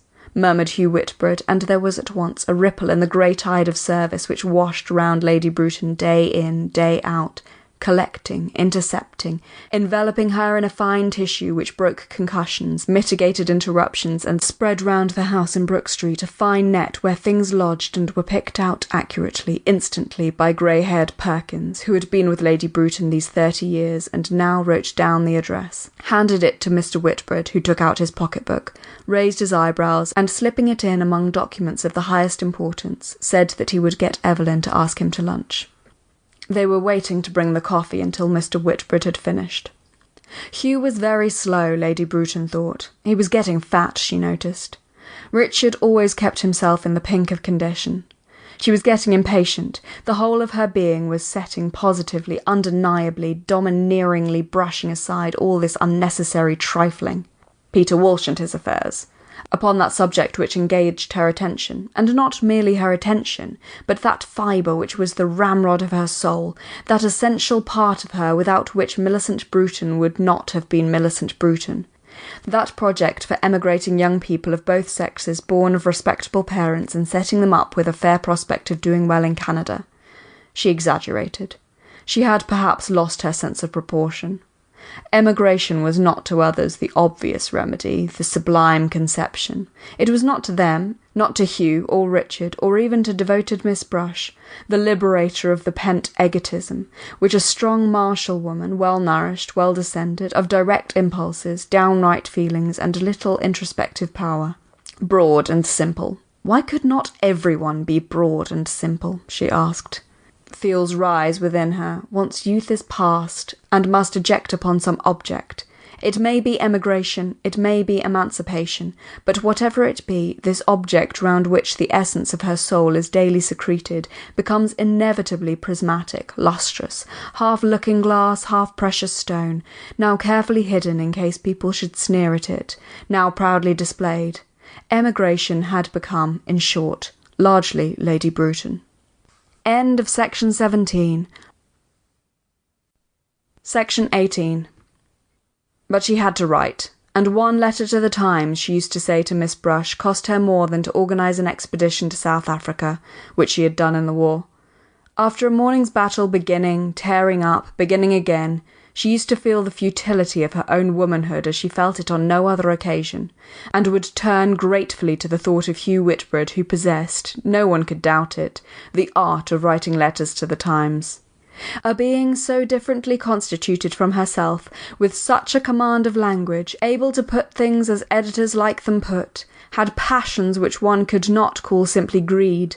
Lady Bruton often suspended judgment upon men in deference to the mysterious accord in which they, but no woman, stood to the laws of the universe, knew how to put things, knew what was said, so that if Richard advised her, and Hugh wrote for her, she was sure of being somehow right.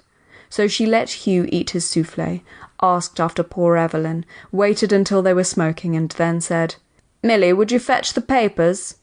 And Miss Brush went out, came back, laid papers on the table, and Hugh produced his fountain pen, his silver fountain pen, which had done 20 years' service, he said, unscrewing the cap.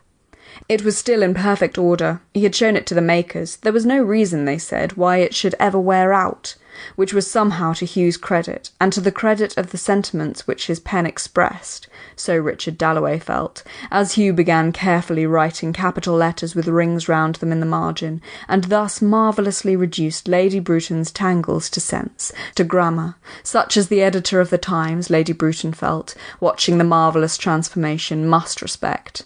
Hugh was slow. Hugh was pertinacious. Richard said one must take risks. Hugh proposed modifications in deference to people's feelings, which, he said rather tartly when Richard laughed, had to be considered, and read out how, therefore, we are of opinion that the times are ripe, the superfluous youth of our ever-increasing population, what we owe to the dead, which Richard thought all stuffing and bunkum, but no harm in it, of course, and Hugh went on drafting sentiments in alphabetical order of the highest nobility, brushing the cigar ash from his waistcoat, and summing up now and then the progress they had made, until finally he read out the draft of a letter which Lady Bruton felt certain was a masterpiece. Could her own meaning sound like that? Hugh could not guarantee that the editor would put it in, but he would be meeting somebody at luncheon. Whereupon Lady Bruton, who seldom did a graceful thing, stuffed all Hugh's carnations into the front of her dress, and flinging her hands out, called him "My Prime Minister." What she would have done without them both she did not know. They rose, and Richard Dalloway strolled off as usual to have a look at the General's portrait, because he meant, whenever he had a moment of leisure, to write a history of Lady Bruton's family. And Millicent Bruton was very proud of her family. But they could wait, she said, looking at the picture, meaning that her family, of military men, administrators, admirals, had been men of action, who had done their duty. And Richard's first duty was to his country. But it was a fine face, she said, and all the papers were ready for Richard down at Aldmixton whenever the time came. The Labour government, she meant. "Ah, the news from India!" she cried. And then, as they stood in the hall taking yellow gloves from the bowl on the malachite table, and Hugh was offering Miss Brush with quite unnecessary courtesy some discarded ticket or other compliment, which she loathed from the depths of her heart and blushed brick red, Richard turned to Lady Bruton with his hat in his hand and said, "We shall see you at our party tonight." Whereupon Lady Bruton resumed the magnificence which letter-writing had shattered. She might come or she might not come. Clarissa had wonderful energy. Parties terrified Lady Bruton. But then she was getting old. So she intimated, standing at her doorway, handsome, very erect, while her chow stretched behind her, and Miss Brush disappeared into the background with her hands full of papers. And Lady Bruton went ponderously, majestically, up to her room, lay, one arm extended on the sofa. She sighed, she snored, not that she was asleep, only drowsy and heavy, like a field of clover in the sunshine this hot June day, with the bees going round and about, and the yellow butterflies. Always she went back to those fields down in Devonshire, where she had jumped the brooks on Patty, her pony, with Mortimer and Tom, her brothers. And there were the dogs, there were the rats, there were her father and mother on the lawn under the trees, with the tea-things out, and the beds of dahlias, the hollyhocks, the pampas grass, and they, little wretches, always up to some mischief, stealing back through the shrubbery so as not to be seen, or bedraggled from some roguery. What old nurse used to say about her frocks? Ah, dear, she remembered, it was Wednesday in Brook Street. Those kind good fellows, Richard Dalloway, Hugh Whitbread, had gone this hot day through the streets, whose growl came up to her lying on the sofa. Power was hers, position, income. She had lived in the forefront of her time. She had had good friends, known the ablest men of her day. Murmuring London flowed up to her, and her hand, lying on the sofa back, curled upon some imaginary baton such as her grandfather's might have held, holding which she seemed, drowsy and heavy, to be commanding battalions marching to Canada, and those good fellows walking across London, that territory of theirs, that little bit of carpet, Mayfair. And they went further and further from her, being attached to her by a thin thread, since they had lunched with her. which would stretch and stretch, get thinner and thinner as they walked across London, as if one's friends were attached to one's body after lunching with them by a thin thread which, as she dozed there, became hazy with the sound of bells, striking the hour or ringing to service, as a single spider's thread is blotted with raindrops and burdened, sags down. So she slept. And Richard Dalloway and Hugh Whitbread hesitated at the corner of Conduit Street at the very moment that Millicent Bruton, lying on the sofa, let the thread snap, snored. Contrary winds buffeted at the street corner. They looked in at a shop window. They did not wish to buy or to talk, but to part. Only with contrary winds buffeting the street corner, with some sort of lapse in the tides of the body, two forces meeting in a swirl, morning and afternoon, they paused. Some newspaper placard went up in the air, gallantly, like a kite at first, then paused, swooped, fluttered, and a lady's veil hung. Yellow awnings trembled. The speed of the morning traffic slackened, and single carts rattled carelessly down half-empty streets. In Norfolk, of which Richard Dalloway was half thinking, a soft warm wind blew back the petals, confused the waters, ruffled the flowering grasses. Haymakers who had pitched beneath hedges to sleep away the morning toil parted curtains of green blades, moving trembling globes of cow parsley to see the sky, the blue, the steadfast, the blazing summer sky. Aware that he was looking at a silver two-handled Jacobean mug, and that Hugh Whitbread admired condescendingly with airs of connoisseurship a Spanish necklace which he thought of asking the price of in case Evelyn might like it.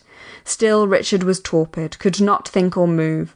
Life had thrown up this wreckage, shop windows full of coloured paste, and one stood stark with the lethargy of the old, stiff with the rigidity of the old, looking in. Evelyn Whitbread might like to buy this Spanish necklace, so she might. Yawn he must. Hugh was going into the shop. "Right you are," said Richard, following. Goodness knows he didn't want to go buying necklaces with Hugh, but there are tides in the body. Morning meets afternoon, born like a frail shallop on deep, deep floods. Lady Bruton's great-grandfather and his memoir and his campaigns in North America were whelmed and sunk. And Millicent Bruton, too, she went under. Richard didn't care a straw what became of emigration, about that letter, whether the editor put it in or not. The necklace hung stretched between Hugh's admirable fingers. Let him give it to a girl, if he must buy jewels. Any girl in the street. For the worthlessness of this life did strike Richard pretty forcibly, buying necklaces for Evelyn. If he'd had a boy, he'd have said, work, work. But he had his Elizabeth. He adored his Elizabeth. "I should like to see Mr. Dubonnet," said Hugh in his curt, worldly way. It appeared that this Dubonnet had the measurements of Mrs. Whitbread's neck, or, more strangely still, knew her views upon Spanish jewellery and the extent of her possessions in that line, which Hugh could not remember. All of which seemed to Richard Dalloway awfully odd, for he never gave Clarissa presents, except a bracelet 2 or 3 years ago, which had not been a success. She never wore it. It pained him to remember that she never wore it. And as a single spider's thread, after wavering here and there, attaches itself to the point of a leaf, so Richard's mind, recovering from its lethargy, set now on his wife, Clarissa, whom Peter Walsh had loved so passionately, and Richard had had a sudden vision of her there at luncheon, of himself and Clarissa, of their life together. And he drew the tray of old jewels towards him, and taking up first this brooch, then that ring. "How much is that?" he asked, but doubted his own taste. He wanted to open the drawing-room door and come in holding out something, a present for Clarissa. Only what? But Hugh was on his legs again. He was unspeakably pompous. Really, after dealing here for 35 years, he was not going to be put off by a mere boy who did not know his business. For Dubonnet, it seemed, was out, and Hugh would not buy anything until Mr. Dubonnet chose to be in, at which the youth flushed and bowed his correct little bow. It was all perfectly correct. And yet Richard couldn't have said that to save his life. Why these people stood that damned insolence he could not conceive. Hugh was becoming an intolerable ass. Richard Dalloway could not stand more than an hour of his society, and flicking his bowler hat by way of farewell, Richard turned at the corner of Conduit Street, eager, yes, very eager, to travel that spider's thread of attachment between himself and Clarissa. He would go straight to her, in Westminster. But he wanted to come in holding something. Flowers?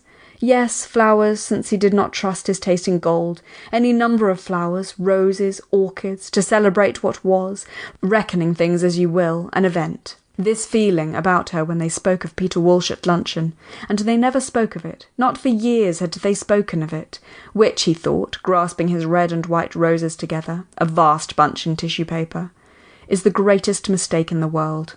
The time comes when it can't be said. One's too shy to say it, he thought, pocketing his sixpence or two of change, setting off with his great bunch held against his body to Westminster, to say straight out in so many words, whatever she might think of him, holding out his flowers, "I love you." Why not? Really, it was a miracle, thinking of the war, and thousands of poor chaps, with all their lives before them, shovelled together, already half forgotten. It was a miracle.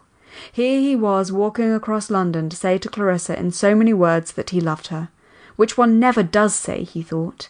Partly one's lazy, partly one's shy. And Clarissa, it was difficult to think of her, except in starts, as at luncheon, when he saw her quite distinctly. Their whole life.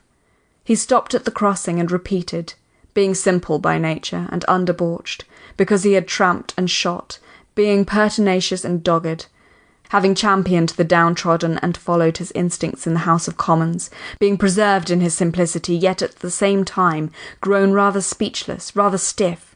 He repeated that it was a miracle that he should have married Clarissa, a miracle. His life had been a miracle, he thought, hesitating to cross. But it did make his blood boil to see little creatures of 5 or 6 crossing Piccadilly alone. The police ought to have stopped the traffic at once. He had no illusions about the London police. Indeed, he was collecting evidence of their malpractices, and those costermongers not allowed to stand their barrows in the streets, and prostitutes, good Lord, the fault wasn't in them, nor in young men either, but in our detestable social system, and so forth, all of which he considered, could be seen considering, grey, dogged, dapper, clean, as he walked across the park to tell his wife that he loved her. End of section 18. Section 19. For he would say it in so many words when he came into the room, because it is 1,000 pities never to say what one feels, he thought, crossing the Green Park and observing with pleasure how in the shade of the trees whole families, poor families, were sprawling, children kicking up their legs, sucking milk, paper bags thrown about which could easily be picked up, if people objected, by one of those fat gentlemen in livery. For he was of opinion that every park and every square during the summer months should be open to children. The grass of the park flushed and faded, lighting up the poor mothers of Westminster and their crawling babies, as if a yellow lamp were moved beneath. But what could be done for female vagrants like that poor creature stretched on her elbow, as if she had flung herself on the earth, rid of all ties, to observe curiously, to speculate boldly, to consider the whys and the wherefores, impudent, loose-lipped, humorous? He did not know. Bearing his flowers like a weapon, Richard Dalloway approached her. Intent, he passed her. Still there was time for a spark between them. She laughed at the sight of him. He smiled good-humouredly, considering the problem of the female vagrant. Not that they would ever speak. But he would tell Clarissa that he loved her, in so many words. He had, once upon a time, been jealous of Peter Walsh, jealous of him and Clarissa. But she had often said to him that she had been right not to marry Peter Walsh, which, knowing Clarissa, was obviously true. She wanted support. Not that she was weak, but she wanted support. As for Buckingham Palace, like an old prima donna facing the audience all in white, you can't deny it a certain dignity, he considered, nor despise what does, after all, stand to millions of people. A little crowd was waiting at the gate to see the king drive out. For a symbol, absurd though it is, a child with a box of bricks could have done better, he thought, looking at the memorial to Queen Victoria, whom he could remember in her horn spectacles driving through Kensington, its white mound, its billowing motherliness. But he liked being ruled by the descendant of Horsa. He liked continuity and the sense of handing on the traditions of the past. It was a great age in which to have lived. Indeed, his own life was a miracle. Let him make no mistake about it. Here he was, in the prime of life, walking to his house in Westminster to tell Clarissa that he loved her. Happiness is this, he thought. It is this, he said as he entered Dean's Yard. Big Ben was beginning to strike, first the warning, musical, then the hour, irrevocable. Lunch parties waste the entire afternoon, he thought, approaching his door. The sound of Big Ben flooded Clarissa's drawing-room where she sat, ever so annoyed, at her writing-table, worried, annoyed. It was perfectly true that she had not asked Ellie Henderson to her party, but she had done it on purpose. Now Mrs. Marsham wrote she had told Ellie Henderson she would ask Clarissa. Ellie so much wanted to come. But why should she invite all the dull women in London to her parties? Why should Mrs. Marsham interfere? And there was Elizabeth closeted all this time with Doris Kilman. Anything more nauseating she could not conceive. Prayer at this hour with that woman. And the sound of the bell flooded the room with its melancholy wave, which receded and gathered itself together to fall once more when she heard, distractingly, something fumbling, something scratching at the door. Who at this hour? 3, good heavens! 3 already! For with overpowering directness and dignity the clock struck 3, and she heard nothing else. But the door-handle slipped round, and in came Richard. What a surprise! In came Richard, holding out flowers. She had failed him once at Constantinople, and Lady Bruton, whose lunch parties were said to be extraordinarily amusing, had not asked her. He was holding out flowers, roses, red and white roses. But he could not bring himself to say he loved her, not in so many words. But how lovely, she said, taking his flowers. She understood without his speaking, his Clarissa. She put them in vases on the mantelpiece. How lovely they looked, she said. And was it amusing, she asked? Had Lady Bruton asked after her? Peter Walsh was back. Mrs. Marsham had written. Must she ask Ellie Henderson? That woman Kilman was upstairs. But let us sit down for 5 minutes, said Richard. It all looked so empty. All the chairs were against the wall. What had they been doing? Oh, it was for the party. No, he had not forgotten the party. Peter Walsh was back. Oh yes, she had had him. And he was going to get a divorce, and he was in love with some woman out there, and he hadn't changed in the slightest. There she was, mending her dress. Thinking of Burton, she said. Hugh was at lunch, said Richard. She had met him too. Well, he was getting absolutely intolerable, buying Evelyn necklaces, fatter than ever, an intolerable ass. And it came over me, I might have married you, she said, thinking of Peter, sitting there in his little bow tie, with that knife, opening it, shutting it. Just as he always was, you know. They were talking about him at lunch, said Richard, but he could not tell her he loved her. He held her hand. Happiness is this, he thought.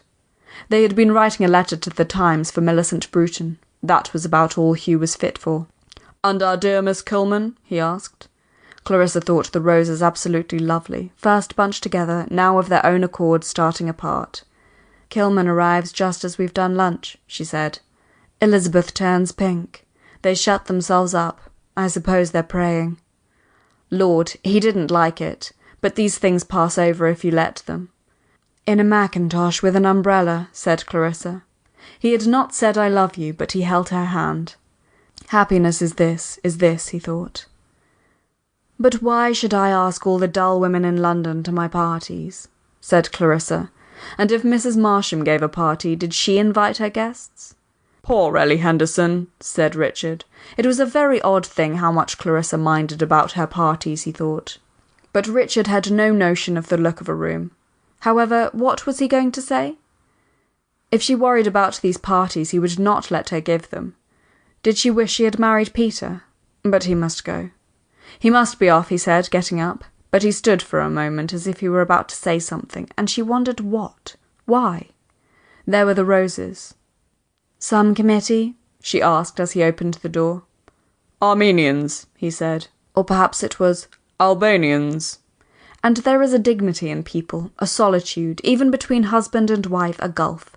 And that one must respect, thought Clarissa, watching him open the door, for one would not part with it oneself, or take it against his will from one's husband, without losing one's independence, one's self-respect, something, after all, priceless. He returned with a pillow and a quilt. "An hour's complete rest after luncheon," he said, and he went. How like him! He would go on saying an hour's complete rest after luncheon to the end of time because a doctor had ordered it once. It was like him to take what doctors said literally, part of his adorable, divine simplicity, which no one had to the same extent, which made him go and do the thing, while she and Peter frittered their time away bickering. He was already halfway to the House of Commons, to his Armenians, his Albanians, having settled her on the sofa, looking at his roses. And people would say, Clarissa Dalloway is spoilt. She cared much more for her roses than for the Armenians. Hunted out of existence, maimed, frozen, the victims of cruelty and injustice. She had heard Richard say so over and over again. No, she could feel nothing for the Albanians, or was it the Armenians? But she loved her roses. Didn't that help the Armenians? The only flowers she could bear to see cut. But Richard was already at the House of Commons, at his committee, having settled all her difficulties. But no, alas, that was not true. He did not see the reason against asking Ellie Henderson. She would do it, of course, as he wished it. Since he had brought the pillows, she would lie down.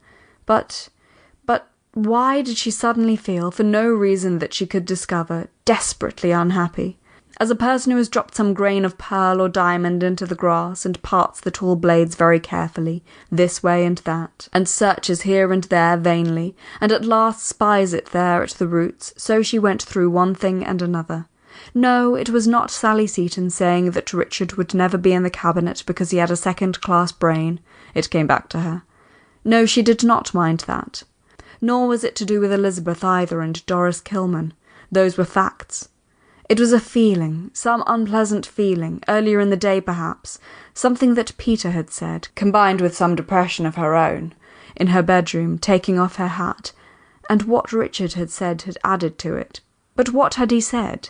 There were his roses. Her parties, that was it, her parties. Both of them criticised her very unfairly, laughed at her very unjustly for her parties. That was it, that was it. Well, how was she going to defend herself? Now that she knew what it was, she felt perfectly happy. They thought, or Peter at any rate thought, that she enjoyed imposing herself, liked to have famous people about her, great names, was simply a snob in short. Well, Peter might think so. Richard merely thought it foolish of her to like excitement when she knew it was bad for her heart. It was childish, he thought. And both were quite wrong. What she liked was simply life. "That's what I do it for," she said, speaking aloud to life. Since she was lying on the sofa, cloistered, exempt, the presence of this thing which she felt to be so obvious became physically existent, with robes of sound from the street, sunny, with hot breath whispering, blowing out the blinds. But suppose Peter said to her, "Yes, yes, but your parties, what's the sense of your parties?" All she could say was, and nobody could be expected to understand, "They're an offering," which sounded horribly vague. But who was Peter to make out that life was all plain sailing? Peter always in love with the wrong woman. "What's your love?" she might say to him. And she knew his answer, how it is the most important thing in the world, and no woman possibly understood it. Very well. But could any man understand what she meant either, about life? She could not imagine Peter or Richard taking the trouble to give a party for no reason whatever. But to go deeper, beneath what people said, and these judgments, how superficial, how fragmentary they are. In her own mind now, what did it mean to her, this thing she called life? Oh, it was very queer. Here was so-and-so in South Kensington, someone up in Bayswater, and somebody else, say, in Mayfair. And she felt quite continuously a sense of their existence, and she felt what a waste, and she felt what a pity, and she felt if only they could be brought together. So she did it, and it was an offering, to combine, to create. But to whom? An offering for the sake of offering, perhaps. Anyhow, it was her gift. Nothing else had she of the slightest importance, could not think, write, even play the piano. She muddled Armenians and Turks, loved success, hated discomfort, must be liked, talked oceans of nonsense, and to this day, ask her what the equator was, and she did not know. All the same, that one day should follow another, Wednesday, Thursday, Friday, Saturday, that one should wake up in the morning, see the sky, walk in the park, meet Hugh Whitbread, then suddenly in came Peter, then these roses, it was enough. After that, how unbelievable death was, that it must end, and no one in the whole world would know how she had loved it all, how every instant. End of section 19. Section 20. The door opened. Elizabeth knew that her mother was resting. She came in very quietly. She stood perfectly still. Was it that some Mongol had been wrecked on the coast of Norfolk, as Mrs. Hilbery said, had mixed with the Dalloway ladies perhaps 100 years ago? For the Dalloways, in general, were fair-haired, blue-eyed. Elizabeth, on the contrary, was dark, had Chinese eyes and a pale face, an oriental mystery, was gentle, considerate, still. As a child she had had a perfect sense of humour, but now, at 17, why, Clarissa could not in the least understand, she had become very serious, like a hyacinth, sheathed in glossy green, with buds just tinted, a hyacinth which has had no sun. She stood quite still and looked at her mother. But the door was ajar, and outside the door was Miss Kilman, as Clarissa knew, Miss Kilman in her mackintosh, listening to whatever they said. Yes, Miss Kilman stood on the landing, and wore a mackintosh, but had her reasons. First, it was cheap. Second, she was over 40, and did not, after all, dress to please. She was poor, moreover, degradingly poor. Otherwise she would not be taking jobs from people like the Dalloways, from rich people who liked to be kind. Mr. Dalloway, to do him justice, had been kind, but Mrs. Dalloway had not. She had been merely condescending. She came from the most worthless of all classes, the rich, with a smattering of culture. They had expensive things everywhere. Pictures, carpets, lots of servants. She considered that she had a perfect right to anything that the Dalloways did for her. She had been cheated. Yes, the word was no exaggeration, for surely a girl has a right to some kind of happiness. And she had never been happy, what with being so clumsy and so poor. And then, just as she might have had a chance at Miss Dolby's school, the war came, and she had never been able to tell lies. Miss Dolby thought she would be happier with people who shared her views about the Germans. She had had to go. It was true that the family was of German origin, spelt the name Kielman in the 18th century, but her brother had been killed. They turned her out because she would not pretend that the Germans were all villains. When she had German friends, when the only happy days of her life had been spent in Germany, and after all she could read history, she had had to take whatever she could get. Mr. Dalloway had come across her working for the Friends. He had allowed her, and that was really generous of him, to teach his daughter history.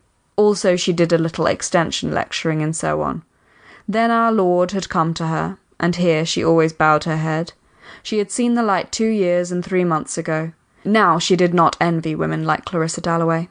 She pitied them. She pitied and despised them from the bottom of her heart as she stood on the soft carpet looking at the old engraving of a little girl with a muff. With all this luxury going on, what hope was there for a better state of things? Instead of lying on a sofa, "My mother is resting," Elizabeth had said. She should have been in a factory, behind a counter, Mrs. Dalloway and all the other fine ladies. Bitter and burning, Miss Kilman had turned into a church 2 years 3 months ago. She had heard the Reverend Edward Whittaker preach, the boys sing, had seen the solemn lights descend, and whether it was the music or the voices, she herself, when alone in the evening, found comfort in a violin, but the sound was excruciating, she had no ear. The hot and turbulent feelings which boiled and surged in her had been assuaged as she sat there, and she had wept copiously, and gone to call on Mr. Whittaker at his private house in Kensington. It was the hand of God, he said. The Lord had shown her the way. So now, whenever the hot and painful feelings boiled within her, this hatred of Mrs. Dalloway, this grudge against the world, she thought of God. She thought of Mr. Whittaker. Rage was succeeded by calm. A sweet savour filled her veins, her lips parted, and standing formidable upon the landing in her mackintosh, she looked with steady and sinister serenity at Mrs. Dalloway, who came out with her daughter. Elizabeth said she had forgotten her gloves. That was because Miss Kilman and her mother hated each other. She could not bear to see them together. She ran upstairs to find her gloves.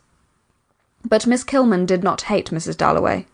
Turning her large gooseberry-coloured eyes upon Clarissa, observing her small pink face, her delicate body, her air of freshness and fashion, Miss Kilman felt fool, simpleton. You who have known neither sorrow nor pleasure, who have trifled your life away, and there rose in her an overmastering desire to overcome her, to unmask her. If she could have felled her, it would have eased her. But it was not the body. It was the soul and its mockery that she wished to subdue, make feel her mastery. If only she could make her weep, could ruin her, humiliate her, bring her to her knees, crying, "You are right."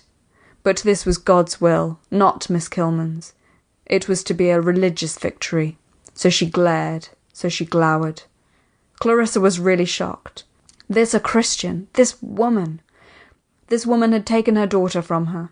She in touch with invisible presences, heavy, ugly, commonplace, without kindness or grace, she know the meaning of life. "You are taking Elizabeth to the stores?" Mrs. Dalloway said. Miss Kilman said she was. They stood there. Miss Kilman was not going to make herself agreeable. She had always earned her living. Her knowledge of modern history was thorough in the extreme. She did out of her meagre income set aside so much for causes she believed in, whereas this woman did nothing, believed nothing, brought up her daughter, but here was Elizabeth rather out of breath, the beautiful girl. So they were going to the stores. Odd it was, as Miss Kilman stood there, and stand she did, with the power and taciturnity of some prehistoric monster, armoured for primeval warfare. How, second by second, the idea of her diminished. How hatred, which was for ideas, not people, crumbled. How she lost her malignity, her size, became second by second merely Miss Kilman, in a mackintosh, whom heaven knows Clarissa would have liked to help. At this dwindling of the monster, Clarissa laughed. Saying goodbye, she laughed. Off they went together, Miss Kilman and Elizabeth, downstairs. With a sudden impulse, with a violent anguish, for this woman who was taking her daughter from her, Clarissa leant over the banisters and cried out, "Remember the party? Remember our party tonight?" But Elizabeth had already opened the front door. There was a van passing. She did not answer. Love and religion, thought Clarissa, going back into the drawing-room, tingling all over. How detestable they are! For now that the body of Miss Kilman was not before her, it overwhelmed her, the idea. The cruellest things in the world, she thought, seeing them clumsy, hot, domineering, hypocritical, eavesdropping, jealous, infinitely cruel and unscrupulous, dressed in a mackintosh coat on the landing, love and religion. Had she ever tried to convert anyone herself? Did she not wish everybody merely to be themselves? And she watched out of the window the old lady opposite, climbing upstairs. Let her climb upstairs if she wanted to. Let her stop. Then let her, as Clarissa had often seen her, gain her bedroom, part her curtains, and disappear again into the background. Somehow one respected that old woman looking out of the window, quite unconscious that she was being watched. There was something solemn in it, but love and religion would destroy that, whatever it was, the privacy of the soul. The odious Kilman would destroy it. Yet it was a sight that made her want to cry. Love destroyed too. Everything that was fine, everything that was true went. Take Peter Walsh now. There was a man, charming, clever, with ideas about everything. If you wanted to know about Pope, say, or Addison, or just to talk nonsense, what people were like, what things meant, Peter knew better than anyone. It was Peter who had helped her, Peter who had lent her books. But look at the women he loved. Vulgar, trivial, commonplace. Think of Peter in love. He came to see her after all these years, and what did he talk about? Himself. Horrible passion, she thought. Degrading passion, she thought, thinking of Kilman and her Elizabeth walking to the Army and Navy stores. Big Ben struck the half-hour. How extraordinary it was, strange, yes, touching, to see the old lady, they had been neighbours ever so many years, move away from the window, as if she were attached to that sound, that string. Gigantic as it was, it had something to do with her. Down, down, into the midst of ordinary things the finger fell, making the moment solemn. She was forced, so Clarissa imagined, by that sound, to move, to go. But where? Clarissa tried to follow her as she turned and disappeared, and could still just see her white cap moving at the back of the bedroom. She was still there, moving about at the other end of the room. Why creeds and prayers and mackintoshes? When, thought Clarissa, that's the miracle, that's the mystery. That old lady, she meant, whom she could see going from chest of drawers to dressing table. She could still see her. And the supreme mystery, which Kilman might say she had solved, or Peter might say he had solved, but Clarissa didn't believe either of them had the ghost of an idea of solving, was simply this. Here was one room, there another. Did religion solve that, or love? Love. But here the other clock, the clock which always struck 2 minutes after Big Ben, came shuffling in with its lap full of odds and ends, which it dumped down as if Big Ben were all very well with his majesty laying down the law, so solemn, so just, but she must remember all sorts of little things besides. Mrs. Marsham, Ellie Henderson, glasses for ices, all sorts of things came flooding and lapping and dancing in on the wake of that solemn stroke which lay flat like a bar of gold on the sea. Mrs. Marsham, Ellie Henderson, glasses for ices. She must telephone now at once. Volubly, troublessly, the late clock sounded, coming in on the wake of Big Ben with its lap full of trifles. Beaten up, broken up by the assault of carriages, the brutality of vans, the eager advance of myriads of angular men, of flaunting women, the domes and spires of offices and hospitals, the last relics of this lap full of odds and ends seemed to break, like the spray of an exhausted wave, upon the body of Miss Kilman standing still in the street for a moment to mutter, "It is the flesh." It was the flesh that she must control. Clarissa Dalloway had insulted her, that she expected. But she had not triumphed. She had not mastered the flesh. Ugly, clumsy, Clarissa Dalloway had laughed at her for being that, and had revived the fleshly desires, for she minded looking as she did beside Clarissa. Nor could she talk as she did. But why wish to resemble her? Why? She despised Mrs. Dalloway from the bottom of her heart. She was not serious. She was not good. Her life was a tissue of vanity and deceit. Yet Doris Kilman had been overcome. She had, as a matter of fact, very nearly burst into tears when Clarissa Dalloway laughed at her. "It is the flesh, it is the flesh," she muttered, it being her habit to talk aloud, trying to subdue this turbulent and painful feeling as she walked down Victoria Street. She prayed to God. She could not help being ugly. She could not afford to buy pretty clothes. Clarissa Dalloway had laughed, but she would concentrate her mind upon something else until she had reached the pillar box. At any rate, she had got Elizabeth. But she would think of something else. She would think of Russia until she reached the pillar box. End of section 20.